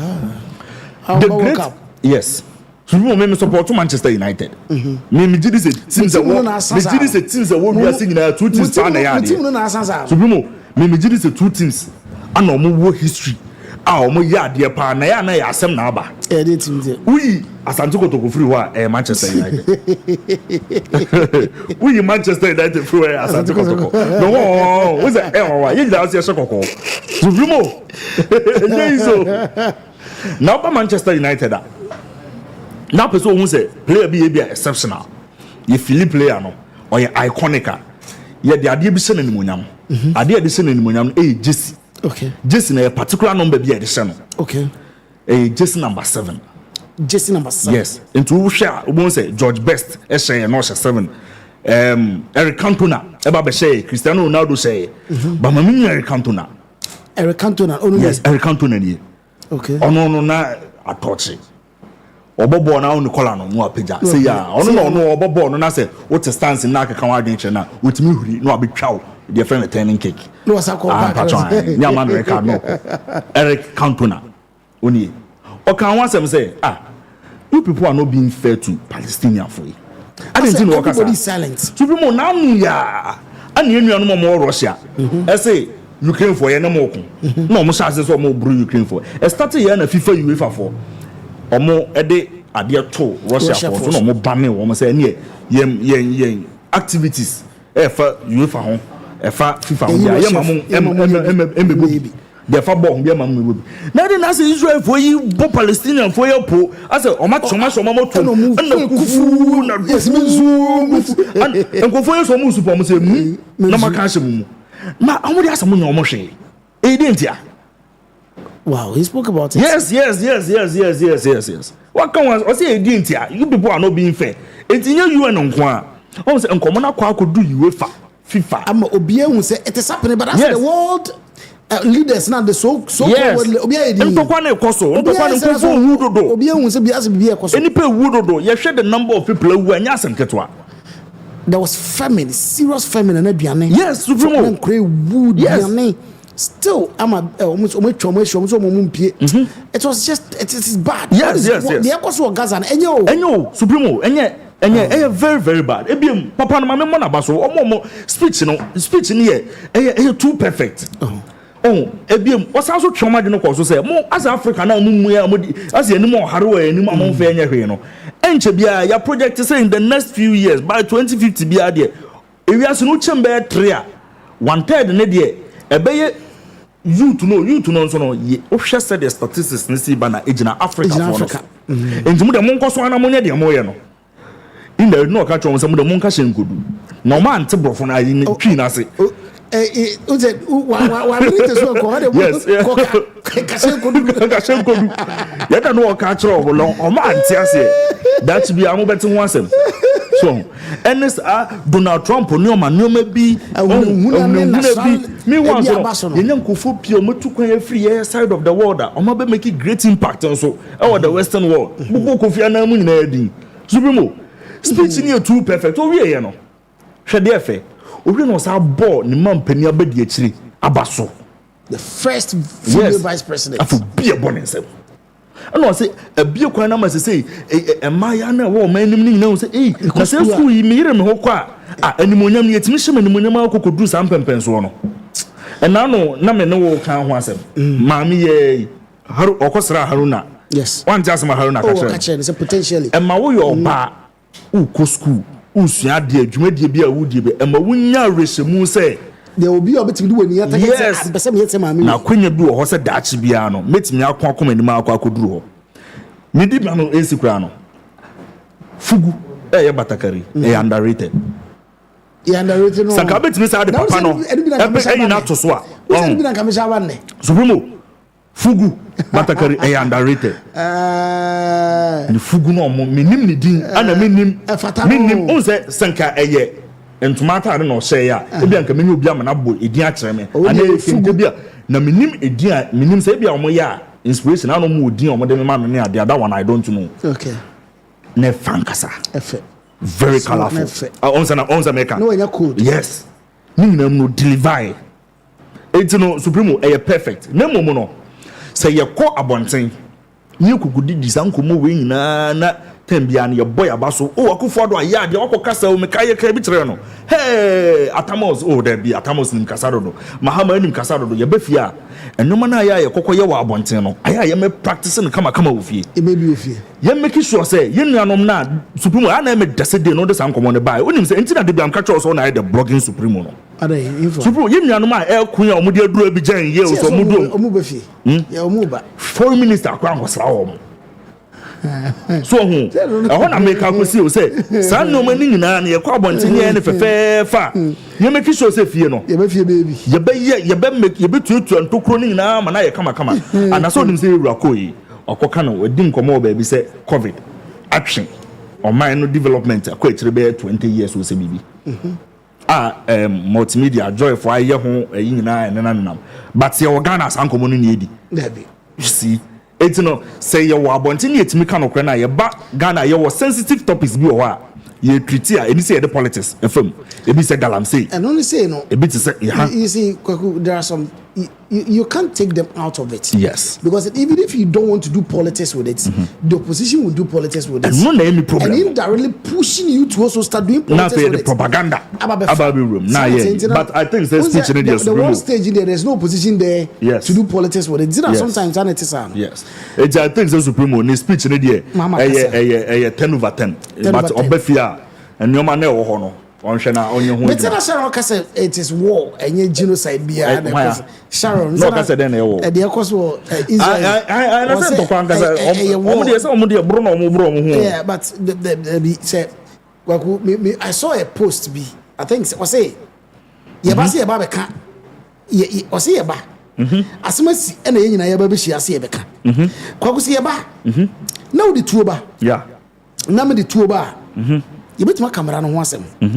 What the second bar? Yeah. Number the second bar. You bet my rules on once. Okay. Number the empty-handed bar. Nasa wood the two bar. That be, I don't know the a ransom. And Nasa would the second bar. The two bar man fashion bar. I know the amendment as a one some yeah. It's women watch a cherry woman say go tufu na catch him say e woman kumba ko ana catch him say wa that's when I know mechanism Debbie now the US embassy ambassador no one responded to the president. I'm coming to ask you one respond respond quickly okay the fly to ama he na order to so me check group me that to see I just got that you know I think the GH1 for a year. Okay. Responding to South Sudan we know what can was now was one day was it the Israeli ambassador to Ghana. Israeli ambassador to Ghana. Yes, even the Israeli ambassador to Ghana. Yes, on can one some about things escape me. Was it the Israeli ambassador to Ghana? Yeah, Roy Gillard describes President Mohammed's address to UN as critical, but stresses that Israel insists its hostages be released before any end to the war. And your war, this is no war. This is genocide. You are killing them. But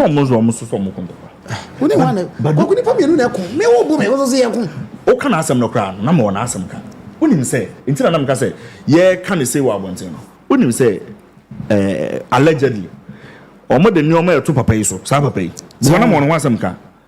To say, or also, I'm mobilizing influential people who are on my way and people with the numbers. I'm almost starting a positive agenda about Israel and the Palestine for yes. And you know, these are some of the things that I was a black woman. It's mad. You know, if a fair you issues with you. I said no. That's not okay. The national security issue. Exactly. A national security issue. Now, me who are you be? Oh, yeah, almost what me for boys in be. Then. It should slow down. It is always a be X and so. Boys in the baby more numbers be as starting. Tweet be because certain kind of way. What's all feedback because you should be mukutupa, but it's not right. Yes, and this is a national security issue. Exactly. So the bank of a problem. Yes, the problem is me papa. It's you know, but no, you can't say many try. We see Sharon say, Mahama is praising his vice, but has forcefully removed his CG, who is a woman. What a hypocrite. See the Diano. In as much as me support on. Who bet Magas Mahama, you know? Also, on the farm room. So on them running yard, on them running yard, no. Men are running yard. Yes, but why you have to commit? You lost. You came back to the committee. Committee initiation to be and the committee took the recommendation of the president, and the president followed the committee's recommendation. At the end of the day, president is signing. You know, if I be so so can also president. In the end, you know, I followed the recommendation. So if say commodity committee say I don't go with him. Not the money by the and I'm a committee go with him. Na say Ghana dey who be deni. White paper near the what's out of the woman as a massa. It's you know, you can't blame Mahama too much. It's less CJ as well. Yet Matthias was appeal. Send there for and for ruling no for the for unse say no impact as a Supreme Court will judge. No. What walk around here afraid UN on relax it. Your friend UN so made. On perno. On relax as Supreme Court. W Supreme Court. Mama said the most attention is a good achieve bonus food cup. Sana no fight here. The on relax or about you good dear goodness. The Supreme Court judge and also is what to do already. Supreme Court to do already. On relax it. On the money and what to do already. Or share the money and what I say? On my dear name before no. My dear before no. The public appearances on the what? One no dear, but the tenant say when you are coach and paying for say a bomb position, move follow Mrano. The Supreme Mamma as a midocas or me I can. Yeah, the matron as a media. Some you can pass it, but when you say, some as we pay it me in the future. And one real campaign for that the companies are not there. Let me say 2 hours. Some positions are so sensitive, say, and so sensitive, say you don't play with it. It's being changed. Now your position say now. It's being changed. Mammy still. Besides the bonny and Gasan say, "I'm doing count." I need no recommendation. Besides the bonny and Gasan say, "I'm doing count." So okay, the bonny and Gasan say. I want blow cash. I blow never be brave. I need some never be brave. Mommy, you blow there cash. Mommy, what to record all this is abreu. Follow a. Now me to record all this is abreu. Now o try money na pay them. That be kwaku. Money na cash. Yes, sir. Committee na tenase. Committee need your decision aba. Committee no hwe mu no. And I was there we go court. Ni nyina no court no tenase no mti there be mama dey all can wrong. And you know, everybody is wrong. You alone is right. Now, one thing is, almost in the chief of staff on so and I know say the other chief of staff on. Oh, sir, he needs to make sure the staff and then a choir. Staff could play be a also in a year. And then we could do diplomatic also. And Joyce, your friend Joyce there. Mama cousin, present cousin. Bauer, then I'll also no could discipline almost and for is in fatu. But in the panel, you're proud of our video. Could you talk about our bodies? But have you realized that as compared to Nanado, Mama is basically loved by all NDC? All NDC. I can say majority. And also that kind of as a kofodi there is also obi because okay who do we are the thing make us say Nanado in power crown none of we want for him power party first 4 years and you The beyond some stress now the first 4 years no. You free SHS free. Oh, Debio, and you forget about free SHS. Now the first 4 years. Now say see I can't answer Mahama so first 4 years and so none go feeling. No, not party feeling. And no teaching and feeling. And only yes say Mahama party na say Mahama no. Of a particular generation, Mahama no or appeal to ni generation no beto in the 90s no. I obey a deputy minister be we no. And was also the older generation. Yes. Or appeal to that generation. And was appeal to the new generation. Yeah. Richard, obi no all party ni mo a ene what my building house apart from maybe I say don't ya. So you see why I don't think I say don't get ya was a dinner or what and day no. Nana don't join any. Nana do ye any dio. Nana do ye any dio. O share mama okroma no mu na san. Oh, you be a picture. Saturday I can argue with anybody. Oh, I can argue with anybody. Ah, Supreme Mo a picture. Until you can say a picture can. I want to know never Debbie, Supreme no credit. Until you can picture the 1,000 words no. Supreme I say the menam ho Supreme enya no credit sa e picture nti am ka say picture ye creo sa me menam kwa ho na Dave twa me picture na ma tu bi twam na bia mi twam ani o twa pictures na be 10 to aso a ye benya ba ko be say the mission guess na to enso na number bia no munai de me try no munai o de no munai nipa kwa kunipa umuna bebre ka ho o da bi Supreme na nye no kwe de wanyina du no ntene mopa ye mpesa video no na watch ya Mahama no ubo hunza de nya sa na netie and agenda nti no omo de sa particular picture ni pie hunza sa picture na e kasa e kan sem bebre nipa umuna bebre sa enya no kreda me de umuna na enya no kreda ohunu bi on ne sra enya no kreda enya no kreda ya kan umuna ho ase wo so hia na bo bebi asa no hia no ne seri no so kra no bebi asa no hia no wo sa sere na buro so wo anu wo sa papa lo boa oh dabi wo se emrane e buro miensa e huro sa yo e bro tre a e huro what I say so was sire to da to say papa e free ni mu wo se sire bi e free mu a asana wo se mu kura gu papa no e wa onti ni be boa ejo ya samo president Abasu bin Supreme yes I'm president Abasu yes right I'm share so many times wo se aside we nya unique I'm share so many times wo se I don't nya unique to say unia wo muna ni trim oh there nya no kra Asu muna ni trim what is what can be cry no more sre ni ade sa picture ba ku ya yes no mu na me say picture oh no muna I think ni pa wo twa no ni nsasi so dey ni nsasi so na krrr to wi obe he ba ku a ebe kra ubekom graphic kra no obebie na no o keep pictures ni okay o baby na just o twa mo na na sen kwa na bai akwo twa okay Supreme eti mama baby o bia na se na kufu ado so baby o bia sera won tine ni na be kana baby akufu ado guy man de nipa o mu na baby sa de na so obi o make public appearance I want to fans awaje o na se fans ne de do je fans no unse opposition yanko opposition be baaje so show boy oh jai show boy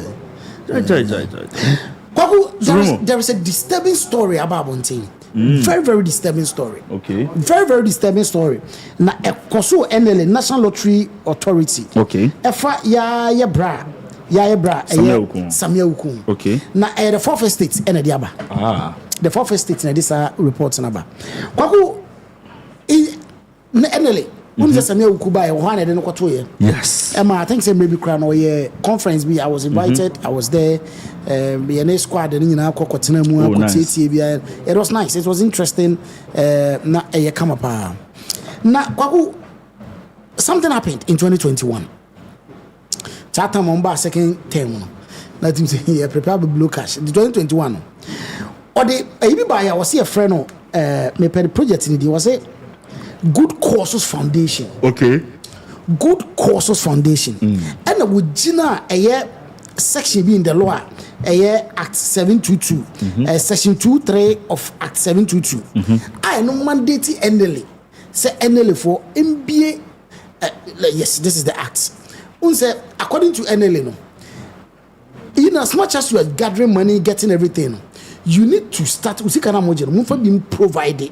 Emma offense. Oh, the aged, the needy, the mentally afflicted, the physically afflicted, and the destitute children. Those people, etino eno na Samuel Kujina so and what did be that foundation called the Good Cause Foundation. Yeah. Na kwa kusa Good Cause Foundation. Na de no mo de babe. Kwa so sa foundation fanya dey. Omo so abobo so mama sa the section states and maybe start here. So the section which has already been pronounced 2-3 of Act 722 states that there shall be in quote conducted as part of the operation of National Lotto a lottery with the object of providing care and protection for the physically or mentally afflicted, the needy, the aged, orphans, and destitute children. Unquote. It's Good Cause Foundation. What's in our law? No, say this is what is supposed to be. Yeah, so this is the objective. This is the objective. Simple as that. Kwaku, what be a Good Cause Foundation? Yeah. However, contrary to the purpose of the Good Causes Foundation, which has already been stated. As outlined in the third section, the foundation spent millions of cedis on glamorous events and other questionable enterprises. All right, it's sikana yesi onfankohwe hiafo enkra omo madwim ka omo physically kokkrafo mrewafo enyankane nkro munye baabi na no enye ho na sikara koye foundation yate sikano ekọ baabi a So according to the fourth estate, data available shows that a lot of money was spent on sponsorship of elite organizations. For example, while the Emmy Africa Awards received 90,000 Ghana cedis, the Ghana CEO Awards got 350,000 Ghana cedis. It is currently breaking it down. Yes, it's currently from Communion. Can you see any bino? Okay. Scanner and Samuel Kutanasi. And was Emmy African Awards. No more crime one chemo. No, say what was imagine 900 million.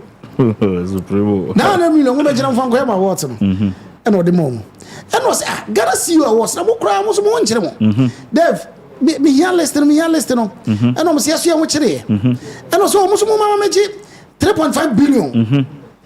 Me code Kwaku, no analysis. 3.5 billion.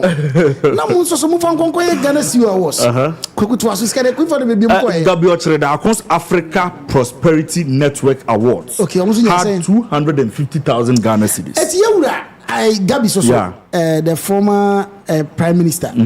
Ono the unofficial the Canada. The official unofficial the unofficial prime minister. Ono so Dave Mechemu.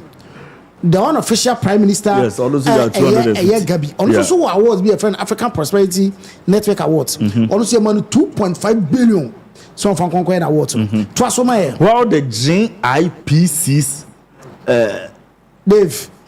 Yes, while the GhPC's Ghana Club 100 Awards had 400,000 Ghana cedis. All right, anyway, GhP Ghana and IPs investment. They force so. Your money is now more cross most more Club 100 Awards. Who made 4 billion from Kushim? Yeah. Okay, trust me. The Ashanti Business Leaders Executives Awards received 50,000 Ghana cedis. While Glaze Africa Publications also got 80,000 Ghana cedis for the Women of the Year Award. Awards be your friend Ashanti Business Leaders Excellence Awards. Also, show many money na some more imagine 500 million. No, the mom.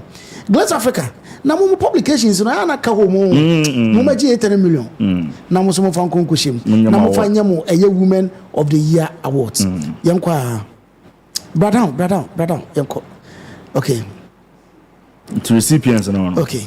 The Information Services Department also received 40,000 Ghana cedis for its government PROs awards. It's yes or the Information Services Department and say na me no ka say na first one money no almost 400 million say na some government PROs awards bi na ye hwem miracles mo and you no boys no mo kasa no wunim kasa wunim kasa papa mo mra nya award mamu it's who no kasa sa no blah now everything say papa everything say apia stadium wo so nim kasa papa never we shame ni ahwe akira ha no ye award mo so mo amaje ni ahwe wona so munye 400 million na mo fan ko shim to aso me am. And the Governance and Business Leadership Awards secured 20,000 Ghana cedis, while the then Ministry of Public Enterprises got 50,000 Ghana cedis for a steady tour of Singapore. All right. Eti yes governance and business leadership awards. Most of 20 million am from Kushim. And yes, na say Ministry of Enterprise na mo to kwanche. Munko Singapore nko sia de 5 million. Na munko nko steady to bi ho na momra. Twaso yanko anima. Supremo. According to Fourth Estate, the NLC was handed 180,000 Ghana cedis for local conferences and 70,000 Ghana cedis to attend an international labor conference in Geneva. Okay, Jinawa. Kwagu, I twaso because I 150,000 Ghana cedis was committed to the 5th anniversary celebration of the free senior high school program. All right, it's the National Labor Commission for NLC for. You sure munes na mu conference na mo ba mo nom dey because I say hwa mo boka mo beji 1.8 billion na mo fan konkoye na mo kra international conference bi ase mo ko mo ngo am se be ko so mo meje 7 million na mo ko na ye ma eye okay na say free HHS for am se 5th anniversary abi o mo ye ama so oh ya ade o ye boy ho abaso mo mra ne mo ya pampom ne nka se ya ade o meje 5 million na fan ko organize kwa kutu aso the GhIT magazine and diary also had 100,000 Ghana cedis for the presidential diary publication. All right, eti who's after so a presidential diary beside diary. They koso mame. Diary no they throw no. Aye, yes. Na diary ni ya de chiche o. Ya hwe mpanyifo. Na no kra mbobo kasai. Jeti mumra. Munya 1 billion we beso. Am say oh mo maji na mo de tam mo so de mo. Kwaku in the first place yes ka no mo fanya den. Oh you say enkwada na woni bie ne wona wabo asesa ne wona physically challenged, mentally challenged so far say e kono nya nti omudi wadaroma they can contrary and nya nti omudi so paragraph started contrary to what was stated in section 2.3 they can contrary it did not stop there Supremo it did not stop there the NLA and the NLA wasn't under the NLA wasn't under Rashad. It wasn't under GhPage. No. It wasn't under Kokos one thing. The NLA under Mr. Uku, now member of parliament for Kwapim North, also spent funds meant for the destitute on the construction of police stations and an AstroTurf in the constituency he would later contest elections and win. NLA boss Samia Uku Tanasiam no sina me crime constituency dey pa na menyamo say cash so why do a good foundation cash wo mu say ai amoya sure cash wo mu say ai munyi kakra mre me pese me kosi a police station me pese me see police stations kakra nya one police stations o si wie na astrotefa kwan yi so ya prebia enya bi okoye ya astrotef so constituency ni so a o wie no amon de mayama mo me pempi mu ntoma me say when I MP e wa Kwapim North ni nyina free good foundation anti bia good foundation ko minim say ska no ya kaso fon ko police station kwakutu aso the NLA also gave out 50,000 cedis for the memoir project of former Black Stars captain Asamoah Baby Jet number 3 Ekome, one of the country's richest footballers. But why richest? Who lives in a $3 million US mansion? Eti yes say me okutua twitwitwi ni mo and now say eh ya kwani bobo omo ye no baby jet no baby jet nanti won twem man se mti na wo ye say wo tro memu abi a kwan a wo bewura abo mu ne wo tro na akosi san no so me gusu officer no so bra 5 million good cause foundation be 5 million never kushim never kwatro and on say pay 5 million on the man so van kushim there are many more as you are Debbie. Mama Freeman's office chief of staff received 350,000 Ghana cedis 3.5 billion for the Independence Day fanfare, while MPs from both sides of the political divide received more than 1 million cedis for pet courses. Sorry. What's a pet no? Underline. Pet. Underline. Paint. I know underline pet no. Kwakunim. Almost you to kabi shim na ma free maso. Challenge Independence Day no ye no. Ye person ke kan ya no ne di asa na that's cholo.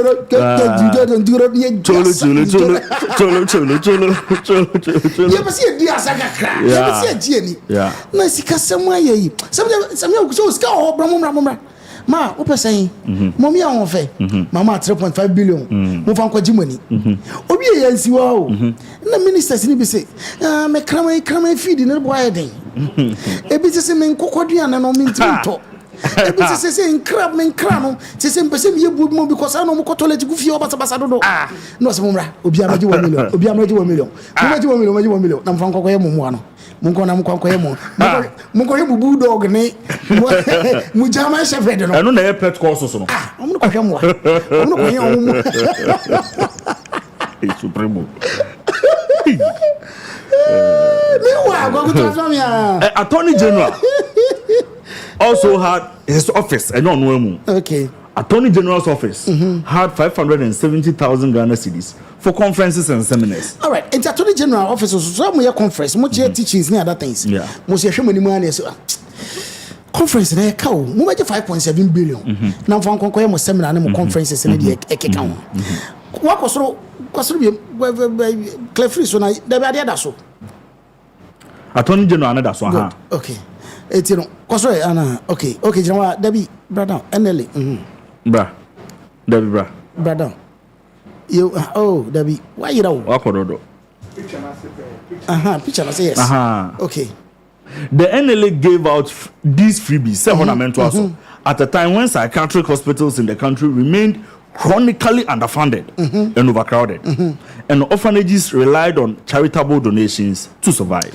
Kwako mo say, dey you tom nsumu ne say. Esquece, I didn't say from where. Who didn't carry your shame, Cabodamfo. Yeah. And then Chrome will come, Mamma Jim come. Then saying, oh, Mom Shabodam for Castle demonstration because they are not quite bankrupt. Yeah. It's psychiatric hospitals is so close down. Lady says, came Mamma for some Fanquay and Craman and Clad and Coco. That's it, saying. And look around your she. And your rush off on this year, when I want to say, Emma Greya, Cadrian credibility crana and holding. Sometimes not some you could join us on Fanyan. Or the blue cash. No. Now, when you buy a bill, because yeah. I said, I want to I no cry. Yet my way, but Mr. Mayor, name of papa. One let's stay baby on so coy. Dave, we're ready. So, I'll call list in this one. As someone who responds now. Yeah. Young call was starting free health. Okay. Because I say, away Dave, which I'm one. Okay, no, so I know true. Any getting no, but on my side, oh, Debbie, your code next in the response. Yes, and one number page, you know. You know, everyone said short. Okay. I think, sir, Mammy could be. I say now, okay, the next one, the next one. The next one, okay, Kwagu, Supremo, and Yazo. Not just third one, they are tossed three. 1, 2, 3. Or much more health. Or also by a cowboy. For example, Kwachi, Najina. It's kind of good foundation here. Yeah. Or change reasons for it. Yeah. Who's a Yama Rebecca? Who's a Manuska? Yeah. And what you mean to Mama Rebecca Sikakuman? What was it in there? So, I said support for the Rebecca Foundation, for instance, was in response to the former First Lady's call to corporate Ghana and state institutions to help raise funds for the construction of the mother and child unit at the Konfanoti Teaching Hospital, which aligned with the functions of the NLA's health pillar. And we don't call 5 point something, 3 point something. And bonus so. And Tiana bonus so. I feel the next page na me peno. Emma good. It's a fino. I don't say so the music canon as my many pobonini ama. As some way Jani in Kona says Canamo. There be scan me a BB. Well, let's see, maybe brave me canina. Okay, Tiambo 2-3 baby so. Focus now health. Support for a 7-week-old baby diagnosed with spinal bifida and hydrocephalus by paying all her bills for surgery at the TTH, that is Tamale Teaching Hospital. It's a musi this can to me. I know when you're 7 months weeks here. Now I are sending spinal the Bendy. Mangotiana Bill someone. Me, baby. Oh, what's it? Or say support to the Bahas Foundation in Wa Wager Leprosarium and Accra Psychiatric Hospital. The Honors of okay. So some control because he compares the man for okay. Or some also support for Bahas Foundation okay. And a wager Leprosarium and you know send at the come okay because on TV and 500 you need to another come okay. You know support to the Pantan Hospital in undertaking a mental health awareness program, donation of an incubator, phototherapy machine, and a vital sign machine to the Hope Exchange Hospital in Kumasi. Okay. Donation of an incubator to the Tetekwasi Memorial Hospital in collaboration with the Kokoko Charities Foundation. Construction of a neonatal intensive care unit for the University of Ghana Hospital in Legon. Okay. Support to the whole teaching hospital. Mattresses for the accident and emergency center. John. This can be got mattress ma. I feel brother. Young next one. Young down. What's education? Education. I was where they. Construction of a smart laboratory for the Bostal Correctional Institute in Accra. Okay. Establish an IT lab in collaboration with the Ask Ghana for Schools in Agona West Municipality. Okay. Yes, also construct a 3-unit classroom block. Okay. With the ancillary facilities in Achem Genasi. It's Young Honest. Yes, Young Honest. Young Honest page. It's Ministry of Education. It's Young the other one also. Youth and sports. Youth and there be no Young Honest one it was so. It's said me the ma wona. O de ebeba bia manemra. Ebeba bia no bia bulleted ones bia. Yes. There be ko. Nti ahano. Hani introduction. Okay. Wait, Debbie. Ahana the actual youngest. I want an introduction. Oh, starting as my attention has been drawn to a lady and the first page we have a call. Okay. Into buy a church awards. Award to the deal my award for Niska. We have a church called Art and Culture. Celebration of culture through festivals. Yes. And our community and youth and sports support for the government's youth start program. Yes. In the high youth and sports. So now support for the government's youth start program. Supported the Royal Tamale United football teams. Supported the Accra House of Folk and Kumasi Asante Kotoko football teams. Now, team say Samuel Kuna support. Until also support and no support. Okay. Supported the youth of Edumasa through the Nanasewa humanitarian fund.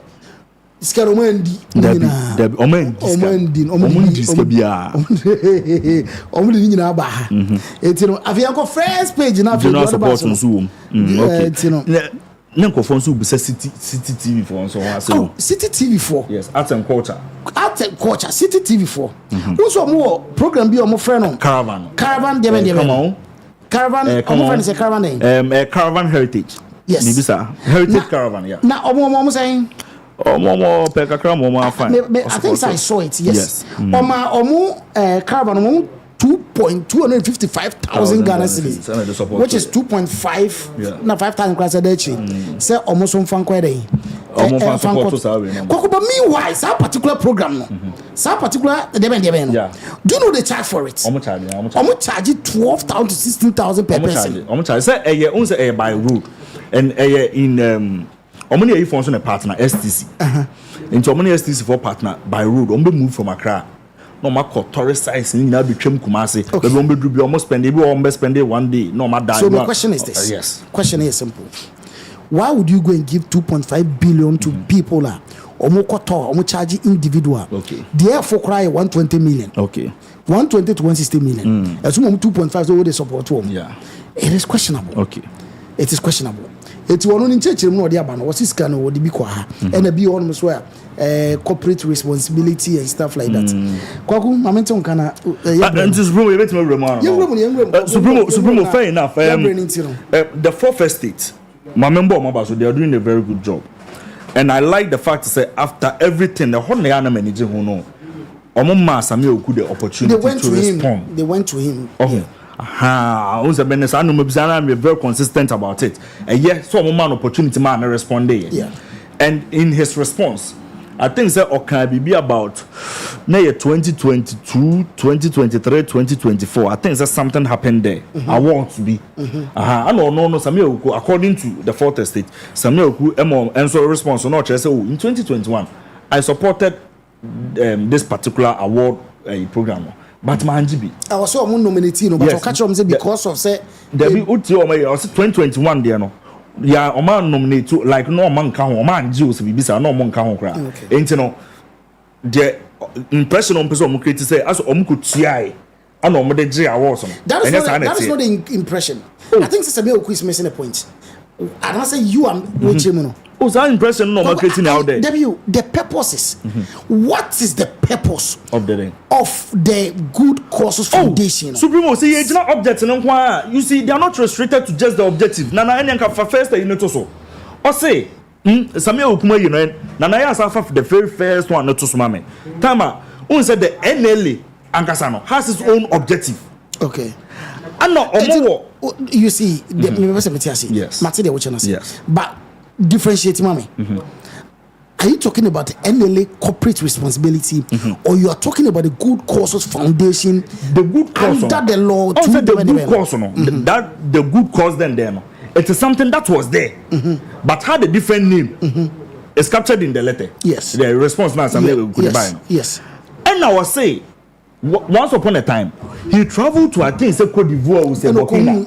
How they are managing their lottery and how they are benefiting into buying or very branded sad na na wo hoda da no what I say and on be friends say way and what they two or more I think so more governing way NLA or more board no or they two and no define here because a board no so they say they prepare the framework the skeletal framework no more functions and any other na kan and almost okay this is what we want to do they say NLA near see a train okay you train no so good course no this and this and this and this and the be and everything okay is stated in that particular response or the buyer okay oh yeah no this is what I was expecting. I didn't know for first state I'm here who said NLA was running one at a loss. It's a bit almost running at a loss and I can't know many no almost air two and almost they never captured and maybe so I'm in a mean way Sika Omunya and in the year 2020 in the year 2021 normal financial statements and it's saying was it looking good, was it not looking good, and a percentage is saying and a call into or more objective in him and a sign an outcome but almost expose na ba out no the first impression about me team and about OBL team and sakrana we're going into details akwa kind of say or more a movie away from the entire objective no no Supremo is never true. No, Supremo. And this is what Samuel Oku is saying. Supremo, everything Samuel Oku brought out. Supremo, let's be fair to ourselves. Supremo, it will be paragraph via man they can carry. Just the right up. No say the SCR chrono now. It will be I just said the other day. Your personal way be with Samuel Oku. Oh, Supremo, the right up. This is the question. Simple, it's a very simple question. Yes. You have a mandate. Mandate to say take care of orphanage children. Near catch or say orphanage for the anywhere. Oh, which we call outside ma and cry when you want to do anything. Okay. Kwaku say Oba catch me say you spent next can 10 cities. And then he tell me say you spent 70 cities to 80 cities of that money. On a one one thing. Now on inside now almost your responsibility ankasam. Or the 30% in my home. And you expect me to applaud you say because you did everything now. Morally you are wrong. Okay. Legally it is wrong.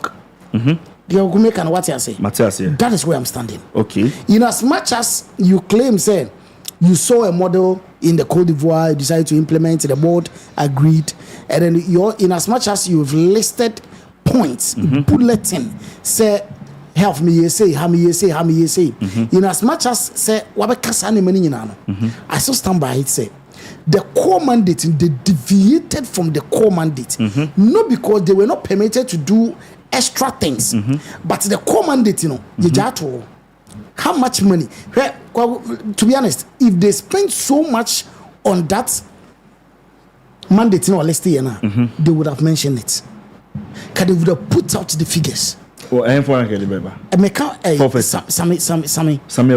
Uncle this kind of beba. Say the amount of health I paid, I spent this. Health, I did this. Suppose I did this. Say or spend that amount of money on the core responsibility now and come mention. No, now everything is with the NLO. I'm gonna finances no. On this is we free. On we free until no. Any idea about my work magic? Atena no no figures na so. This is someone. No, this is someone who lifted the goodwill of the NLA. Lifted goodwill. The NLA started making abnormal profits. It's about time we hold our politicians responsible for their deeds and actions. But nobody is saying say Samia Uku. Any name call for no one at that time shouldn't be held responsible for or more actions be on one. I'm saying say Papa this is coming braba gum. Ono so asimo o kan Papa this is coming braba. Etu diskara ba. NLA sika ba NLA. And what you say say good course no. What you say good course yi asemi. Omo eye omo kwako nkofo ano good course no omo wo project anka say omo de sika e free side on ebeye. Enti omo de hu sika na ayes our projects na adentina for first state abekata one side no make one side and so mo buy no a good course no project no kwa no mo bo ho na and you know we are interested in and some you is also telling you say ade na no project na de buy no na ebu ho e be focus on corporate social responsibilities any ade sa na o mani na no hu ya e bia na ne no enti no ade a enti NL boni o mo ye supremo eni so mo kosi Ghana na bebo say umu just NL boni no ye so me say ni yanka NL boni na ne for be the same thing no na wo ka no supremo so wo say o ma anya but say supremo wo ka Ghana 40 omuti eno ana wo kan no kwaku but quite sad enye sad supremo it's never sad at the end of the day you know the question we should be asking supremo the questions we should be asking the right questions the right questions we should be asking they say one before Samuel not the financial state of NLA saying they were still raking in cash. Lotto has always been Lotto. Supremo what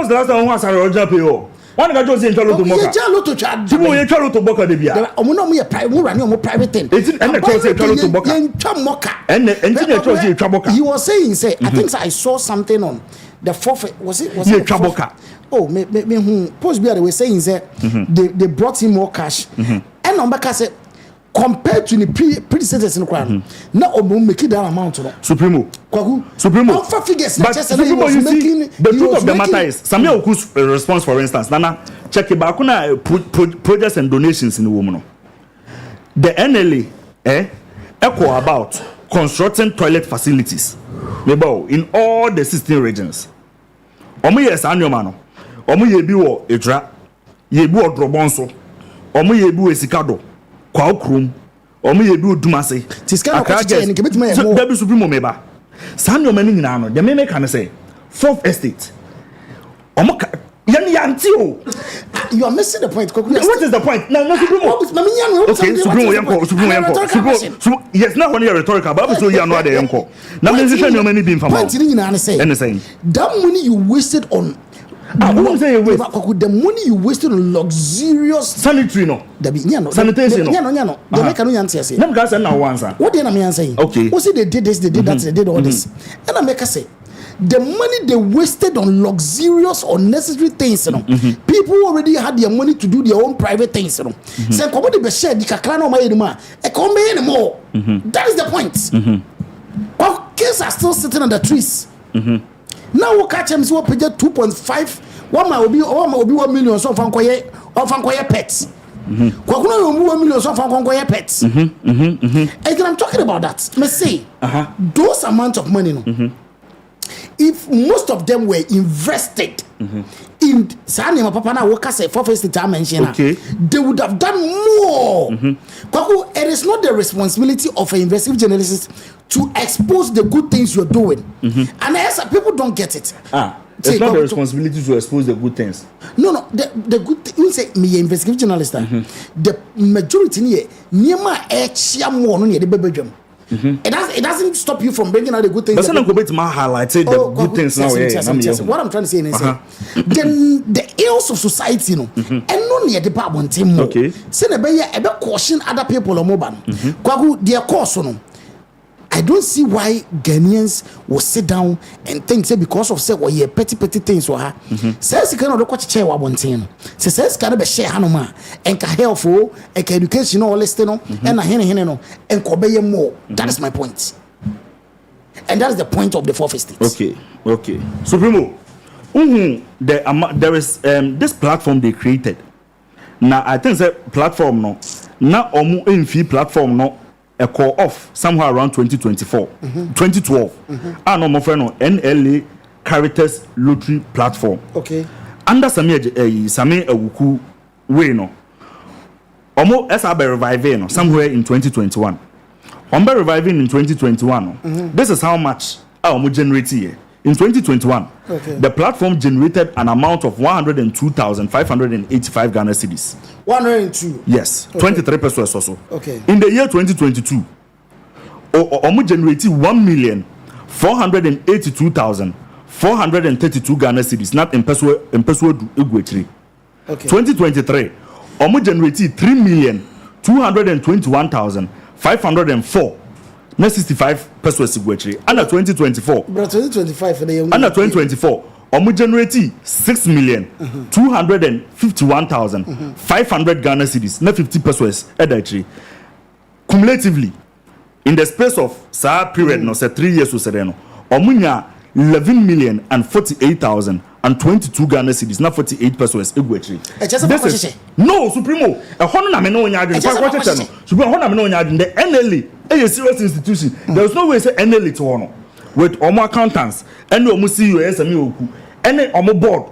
Omo bet omo to wa no ma first omo si GhPage dey bro. I can tell you a program with Kumasia. Right from day one I'm starting to a program now.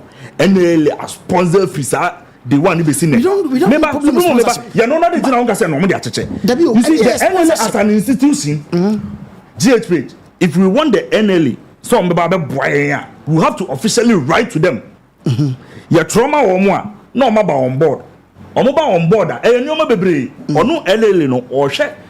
Donus benya dear film. Into NLA no, eba. Okay, GhPage crano. As I say, Facebook crano, common platforms, over 5 million. Then they, okay, any abusumi be a bemo, it be a 20,000 Ghana cedis, or who they ya no so bit baby na so ka say NLA for the says Ghana kwa che yeah me ba Supremo and that is no going off track. No, I'm not going off track. There is no way that is what was happening. There is no way Fourth Estate mentioned advertisements in it. Me no and then just Fourth Estate as am no megidi.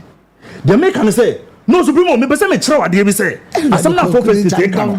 Supremo asam na make can say awards. Me organize awards. That's our awards now me organize now. Matro to NL. Mebo, na matro to Yamfani Sebia, Ashanti Go. Na matro bi to Ghana Gas. Fenoato so. Na matro to Ghana Gas. Na matro to say mepe. Matro to what are you trying to say? Matro to Mebo, Supremo say oh me bia na makan no. Na matro to Ghana Gas. Matro to NL yeah bonudi. Na matro to bia telecommunication be say mo me support me and I mo sponsor me.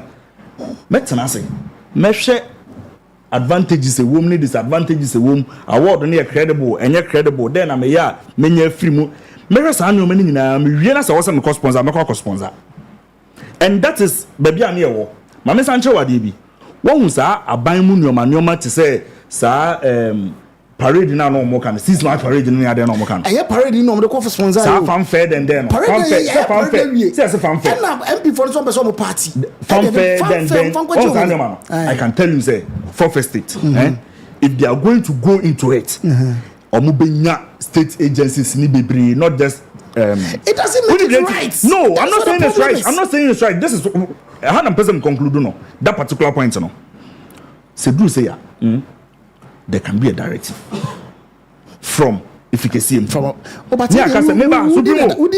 Supremo there can be a directive from efficacy sponsor me aka say ebia state agencies mu na mbetim kwanya letter ya ka chem say bia obia ye twa mam say mo ye tena obia mfa bia 10,000 bra. Prime Minister there no directive for. Oh, Supremo, there are some ayibi wo ha wo hu a enye obi na wo so ka kire. No kwe ba ko pose Supremo. Eti na wo ka say yen ka no kwe no. E ho na make dia ba be si o ba begin no na. Supremo, ebi wo ha he. So we CEO, we CEO o man mu a. And I would want to believe say CEO bi a wo hwe me bi ba ka sa akwa yi. Wonim dia wo ka na say omo bre papa. And no thing was we smart. Now we they don't want to put it there. Yes. Now we are demanding to say some year. Now we mean sika de ba NLE.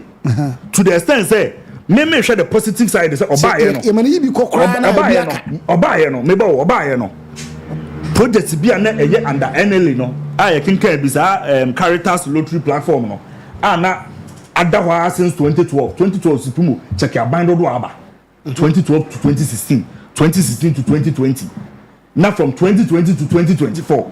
Now they are the whole from 20. Now they will be over 11 million within 3 years old. Banks one kwakuti. I want to make me jina. So why are there? Kwakuti. And you see kwakuti there. Ska unja na no ne hu sese gi o komu ko weekend bia and Friday come me 40k. And na say no me bisa wo say emremu no. That question me da so jina o. Me jina kwakuti. Me bisa say ehn fa na o ye wrong wo. Because on the conditions of service manager didn't. You be anyway. The mention say in as much as they are protecting themselves under the Marane say kwaku we should start naming and shaming in this country. Okay. What you say? Okay. Samia Uku say if it is order from above, okay. Say show boy can say masa go to them go to but an intimate when you juma de bi buy. Kwaku he no creba kope. The name board people need names na this can come on. And yeah endele no was and says can come on. Okay. And if you don't agree to that and start, you say, and you know, like you said, no. But okay. Several institutions as I do, on the honor to a tree. On and to a tree. Yenya careful, Kwaku. Yes, sir, mine. Yes, sir, mine. Yes, sir, mine, Kwaku. But Supremo, on a more serious note, so. Ocean your mother being so NLE for Mamaka Samuel because when you're NLE for the response number. And no more be no more diabano. Any interventions do draw no more so my no. Now what they compare social corporate social responsibilities now. And then your corporate and it's no money buy now. It was also because I'm looking at so many things. I can tell you say I'm looking at so many things. The amount of money now you the amount of money now you can yes. It will be more than social responsibility now can Supremo Supremo me dey na no Supremo me dey na onim dem hu ya na e mabufu e dey hen dem hu ya na e mabufu na e one po e dey hen emu bie no strike me dey Tafo MP Vincent o na picture no o no se man bi o fa na picture me eno na me hu ya e mabufu so aside that bibia na affect positive no Supremo no way Supremo way na me hu ya me explanation from Vincent and say me ma conclude adwea me wo efa na ho medical support for MP I don't know no it didn't make us say this particular one Vincent under this government or more opposition or you quick say na ya no was searching social media na so the response about no personally na no den no na me person me that sorry me who say or the response about to this particular one the 400 million so the home fa no according to Fourth Estate no malaria according to Fourth Estate and you see Samia Uku and so response no one highlight is 40,000 to Vincent so I'm looking at stations now and you see Supremo is that a conflict of interest Supremo meba so those are baku e dey dem wa da bi nyina Supremo nyina so obi ya de pa ya mo na ba so nyina gabi de na to so mame Supremo nyina Supremo nyina eti nyina ya magabi 570 enya gabi ni onye we ne friend gabi no ahwedi no hwe gabi de ni ya magabi se gabi si wo ayi a friend African Prosperity Network. Yes. Sanko no kwa wo kwase kro mu ntwa loto. Once again. Dabi untimi asu Supremo. And then you give this person 2.5 billion. Say o kwa sponsorship for ewoko. Okwa business summit woko. And I say sponsorship for the African Prosperity. Supremo. So first of all, I am they say Fourth Estate for use sponsorship. On mine no. Ghana lotteries, state agencies no. Maybe we see obi can say sponsor BB. That was not the purpose and the focus of the good causes foundation. NLA sponsorship, sponsorship come bia. It's meaningful. Supremo, and then the chain. And then the business summit. Yeah, business summit. A particular place. NLA no. Omo ya koto board ni say yenya we propose a bien free for sponsorship say no matter say management level since your board na say me cost no the management na so no atena so no ye no more okay say ye ade A B C D here this is what we can get in return. Okay. Ain't no yen concourse sponsor na me concourse sponsor. So but so raise issues some issue let us know the returns about so. But so raise issues bit say Samira Baumia enu abema no don't see now kokoye no abu it's na member say be generalize the conversation you be generalize kwaku supremo so raise no a o say no about two ono no koye no o so ono a na eye den ebe donation but eba ye no so no say NLA and supported that particular cause no o fa ho kam that is the problem. Oh, I feel the so say we starting problems no. No, it's not make us so generalizing no supremo who there no. Beginning no. Who generalizing bibia. But you cannot generalize everything. Our bra true ne innovative and creative and wait me any sika kese say about NLA. Atrenashim sponsor amanko for. It's why you do is coming to the. Only yes supremo you are not being fair to Samuel. Me very fair. Supremo, trust me. Say the Attorney General cannot call Samuel Uku and tell him say he caused financial loss to the state. No, he won't.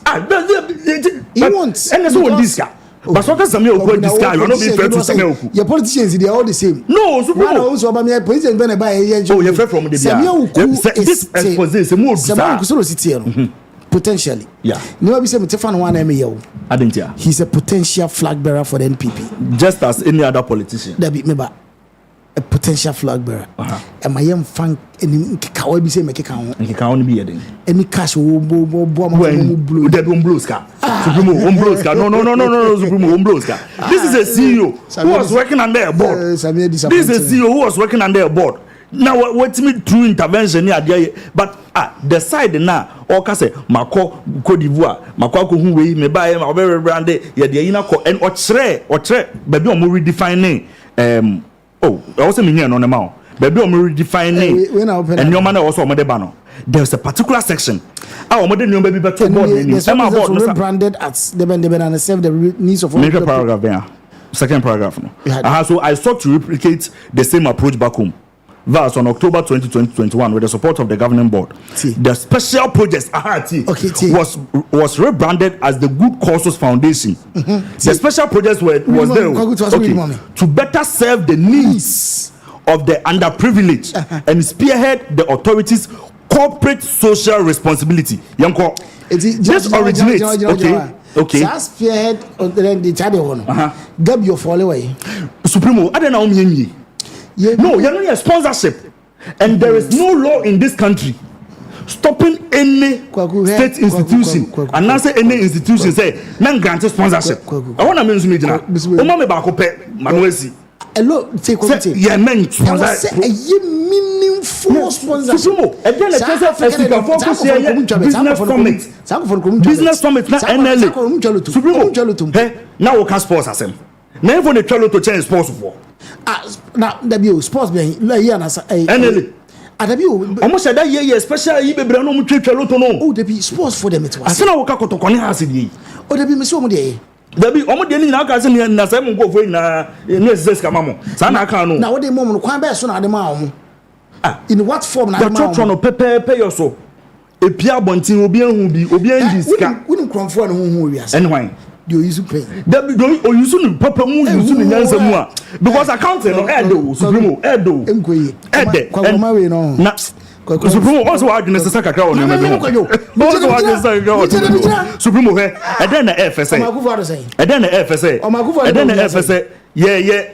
And free SHS anniversary. Na akwa support with 50,000 Ghana cedis. Okay. What is wrong with it? It's not free and was never there. Na free chess no me ba. Never there. Anniversary no. Oh, na see the anniversary said o say for bia. The we bo we chi, no we bo chi ya de o. Dabi, we understand you are not being fair to them. I am very fair. Yeah, how? At the end of 10 years. Okay. Dabi. Anniversary this year, it may be anniversary year to go, it may scholarship to home. Anniversary, it may be books to home. Anniversary, it may be seminars to home. It's in a sound of money now, echo boy and Koran will be an offense. As a government, you know, GB. And Koran will be an offense. And I said, baby, I will hear man. Baby, I will hear man. Now, corporate social responsibility no more cannot say a day. Yeah. Okuma government, many problem. Me say the right type of first state in Edrubedo sha na agenda o. Agenda ndi won. Edrubedo na agenda o. This kana kwa sisi. As to the police station, e wo kuro ko pre MPA. Enti mo enka. Supremo. Dabi omo kama ni ye. Me ti ade no. Ade na ye nam se no. Ade de me nya abotre na me hwa ade. Me hwa ade na mu sa ade problem nsa de ni ade mu sa. Kwaku. Ye kan ye ne ntewu ko so ko bobo de ampese ni kontomro. Ene. Nti ye ne sa. Oh. Ade de enso nanka. Enim kwaku enim de open enim. Dabi on na sanka sa ade to so anka me hu ba bia na me pen. Enti omo sa akọ no. Ana omo sa ye bibia mo. Wo hwe Samuel kwa yi kra. And omo ye bibia ya ye the skeletal framework ne de amom. So they were working within the skeletal framework. Samuel ku somebody am feeling no pa but me who am disappointed. I've respected him for reviving something which had been dormant since 2012. And it's kind of by when they omuchedi. Na dem so na kire say evidence ben na so na menumi no wo. I kire say in the space of 3 years, 11 million and over no. Sika na buy watching in edi. Akasen say. And na me just say no akasen say. Supremo, when you sika bebre. Supremo. Supremo, when you sika bebre. When you sika bebre. And I think that they've done incredibly well. Okay. The NLA has consistently been a sponsor of the Ghana CEO Summit from 2022 through to 2025. We're in control. But what we not say, it is a falsehood to state that because the NLA is a sponsor, the awards were bought. And as there were no awards received, for instance, in 2022 and 2025. No response, all right. But when you award, it is so generalized. For state for letter. If one can say, you can redeem. Son of painting picture. I will paint picture. That is the picture. And it is announced when Samuel go blows can announce him or the commission who baby for state funds who blows. For state in car baby, I say. Painting picture. And a musman who be a just for state funds who blows. Painting picture away. I want a musman who be a for state funds who blows. Prestige Network was Dabi a sponsorship. I want to make sure say MRBNC company be a who say yen sponsor event. Especially when you know say event no for a good cause, something like a business summit. Hey, it's ka fu bebre shiania dia de na NLA de o mani monyon ko ta business summit. Import advantage Kwaku Supremo no do obi apia when you open crowd obi anka etinwe Supremo do obi anye then say sami say blow do obi apia bia wonye yes do obi apia bia wonye say you say do obi apia no enu kroma you hu say do obi apia no enu kroma do obi bia apia wonye Kwaku na dentina Supremo ayi for first state ade no eto ho na yina ji wo na bibi tza asamojan ayi memoy hwese do mu si tro no Rashad Dabi and Nijo. Mangaso and Rashad trust and Rashad trust. Some who listen $3 million like saying. That's what Rashad Tron. That's what he. Minka say uncle. And you see, as a Moja, a football person. For instance, no, as a Moja, a football person. That's a football person. A program. That's who lotteries no. And then for you know, minorities. No, the minorities in anything. The NLA also give out 50,000 for the memoir project of former Black Stars captain Asamoah Gyan Nahiu, one of the country's richest footballers, who lives in a $3 million mansion. Just because. It's not Samoja. What's Samoja? No one should be a friend of Paradise in North. Only son of Paradise in North. No sponsor A. No, this can no sponsor Kotoko. Okay, do you know, say, as a Samoja fee and wage, it's worth $3 million? I know. Okay. Nanado ko Obieno. Yeah, I know. Do you know, say, as Samoja is one of the richest footballers in Ghana? It is true. And do you also know, say, any level 450,000 Ghana is on fire in training Bemuano? For first state, it's the Air Force on the way. No, it is about how the write up on Supremo. The way, no, Supremo. Not diabolic. Oh, diabolic, no way. I didn't let me interpreting instead of person interpreting. The person say, no, I'm sure the man is say. Because Samojan, you're one of the richest footballers in T. I want $3 million man Shimuntino. Then can you send Kayane command 50,000? Sana Mesmetias, statement. It's not make a choice, diabolic. Sana Mesmetias. No, I didn't know man trainers. Mamma Joseph, dear, describing who as a Moja is. A.B. and I will read no name. I didn't know Chief Justice or man from Mediama. Bamebo, I didn't know. If I come be an pet, then when I'm in show pet, I'm in show diabolic and no more. I'm in just a pet courses. I will say, busy or the Honda Fatoso, a busy here, a German Shepherd, a busy or crowd, Supremo, and yet Supremo, Jesus Christ, Supremo, Samuel should be applauded for energy, not the own Americano. Almost say. Members of parliament who the ministers from both sides. What's the attorney general? Attorney general no MPP. Chief of staff or the OCPP. Office in I didn't see the ministers no from both sides. Say by you Vincent. You who's any them medical aid. Both sides, the other side won't back. Now they say the other side and one back crowd. Supremo, I'm telling you. Why are you making this political? Why are you making this political? I'm telling you. Yes, no, I'm not making this political, but I'm telling you. I'm telling you. And some more try now. And one in a king. But I didn't know. I say, second, I say, any money a year or much money. Any money for fair and trade in the I feel my chawadi. I didn't see. I didn't see. Mijina Soro. Mijina Monsanso. Okay. Number Obia, any problem be a any problem be a chum. Hey, Rash goes from. Goes over from Unfunds Medina. Okay. But you only what problem? Oh, from. I'll just want to make a son could do agenda no words him to read this story in a different and agenda woman and not agenda about to say as I'm one of Ghana's to come up, you're trying to come up, you're trying to come up. You're looking who Nipo could pay. So what was our business? I can't prefer description. Yeah, make us a branch is Nipo, yes, I investigation. Muji said we took Supremo. Supremo,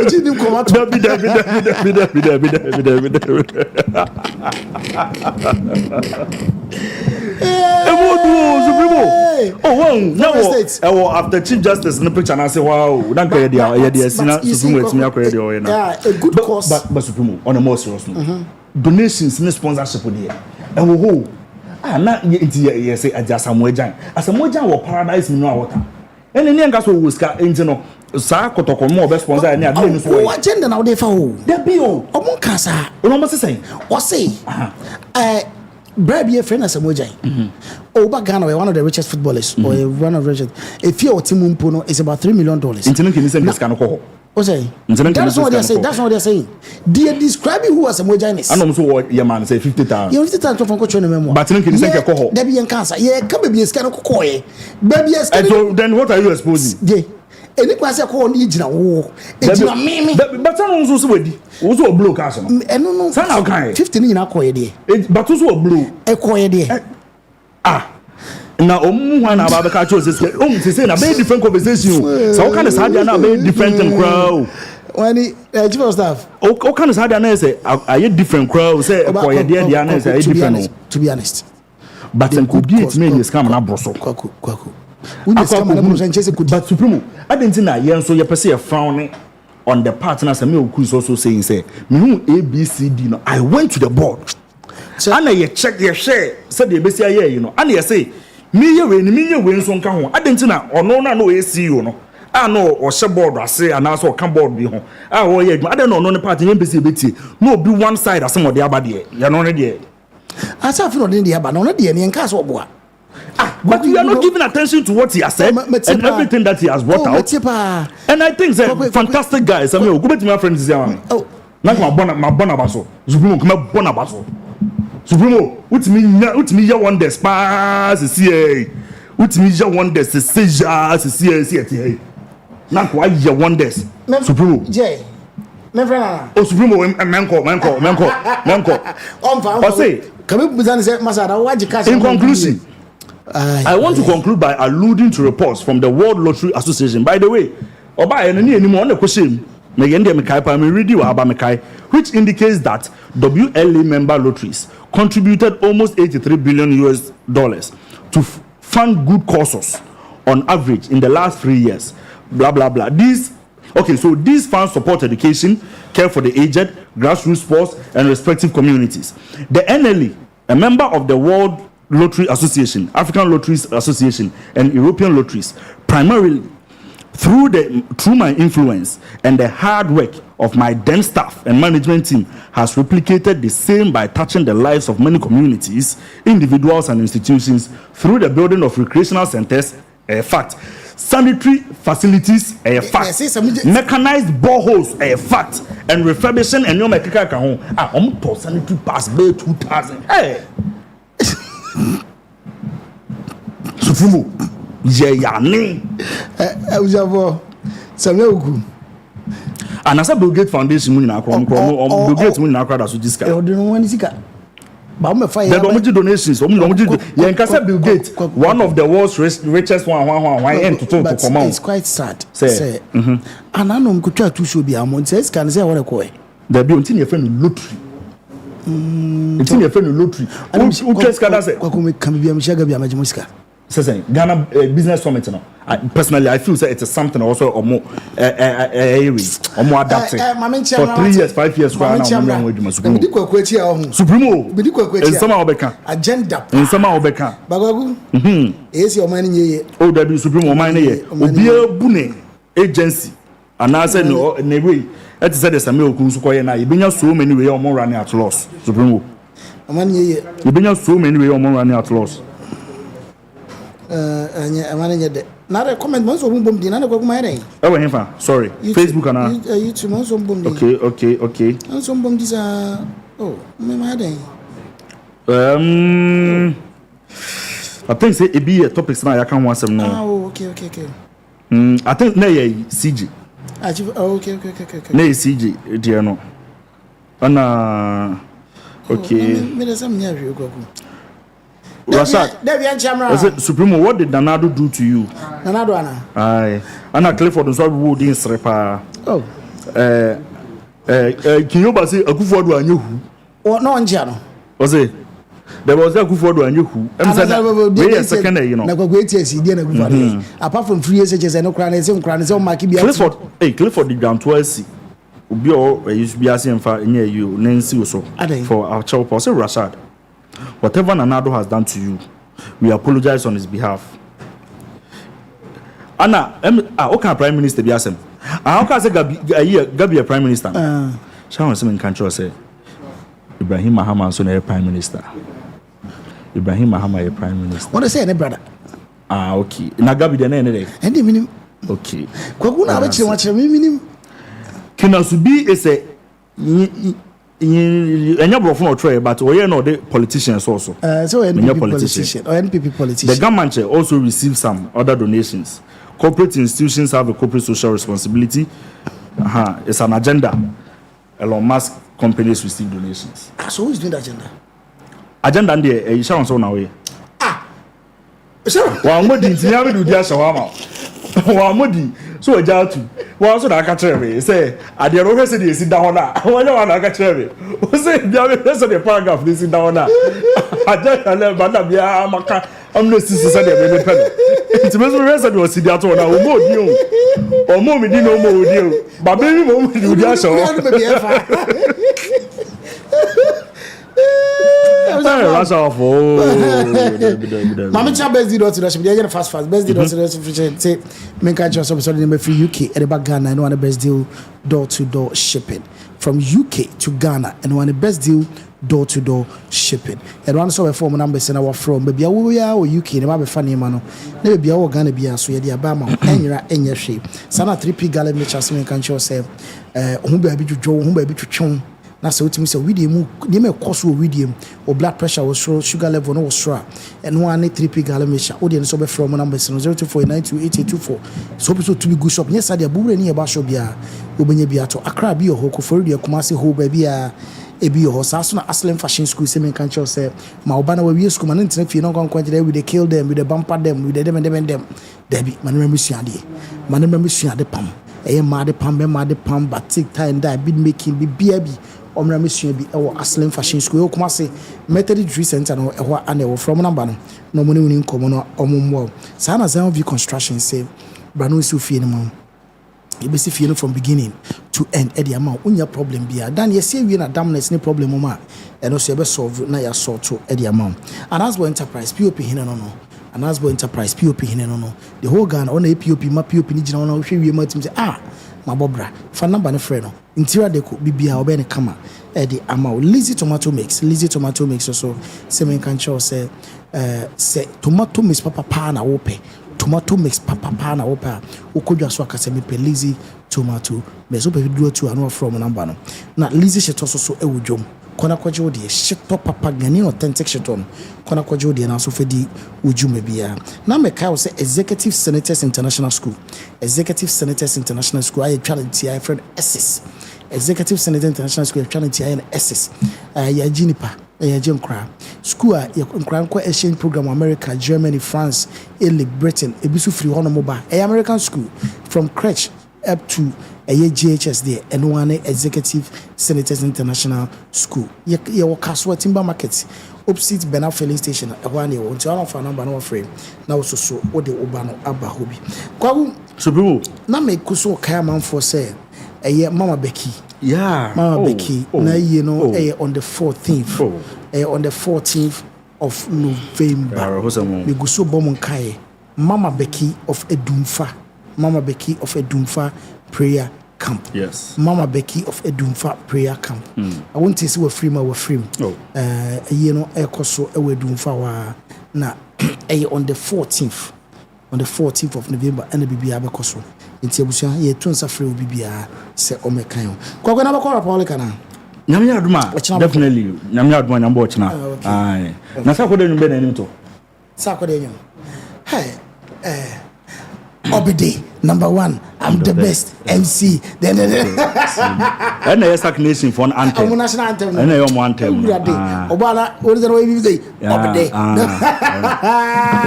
na only Mary nato Mary na unse ne an album na na Mary and no die no to Mary no unsa se de bia wo hwe mani ma na me yemu na me ni mu se wodo nti awurade ya tete ya ma ya pempam kuntu hwa ne konati ya yenchi ya se nyom fun ba ko ebe ba ko wi ase no be fun ba ko pa obozi go se be ba fu ba katima me wati katima me be ba fu wi ase ba ko pa sa na baby no katisa session no me ba last time baby me wi na so ma de so yes. The tickets are fast selling. You know, I was just say we here be. Don't forget. Say, Ube issue the short code. Dave me who we say no. Yes. Star 714 star 66 hash. On all networks na Jody. I understand say VIP ni VVIP ni dey chale ya sound. Asana. Oh, supremo. Tables no krasa. Tables no so asan. It's no masa. Unse no mo je no. Yes. 20k. Entrefi. Regular ni ogun. Regular. I want na echi. I want na echi. I want na word there. Eti brane nyina yenko twinsim. Yeah. Momra na ehobe de china.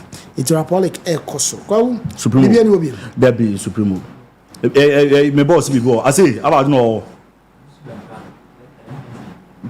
no I say nine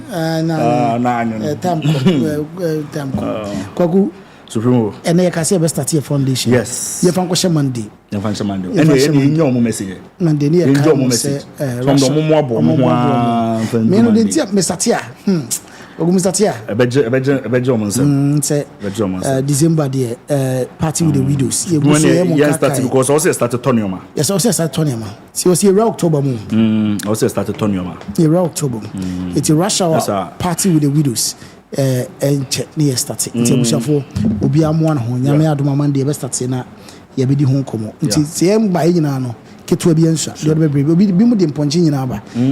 Na na kwa me de na se pa. Na mission be. Nti a bushafo ye hwe obi bi anim. Kwa kwa fansia. Fansia Supremo. Ye de obi bi ase. YouTube, Facebook. Mo amde ye tena nyina nyame nka mo. Nyame adoma Monday be sha na obi ahwe na ho su yi. Yes, remo pa. Very important. Ye be share ko. The best part of going home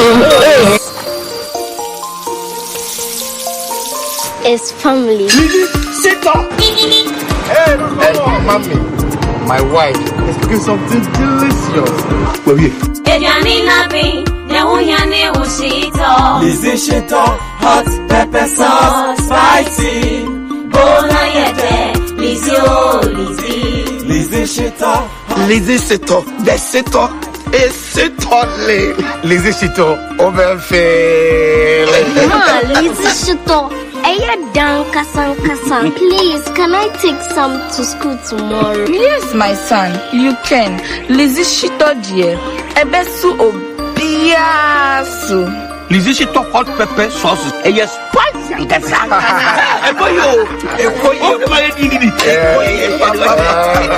Lizzie Shito hot pepper sauce. Spicy.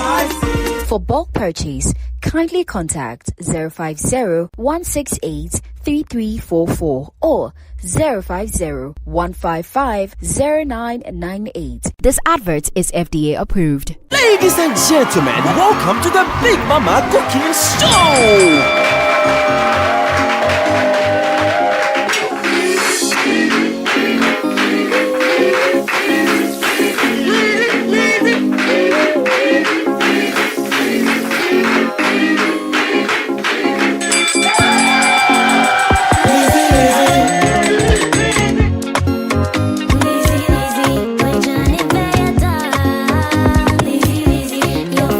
Ladies and gentlemen, the winner is Akosia.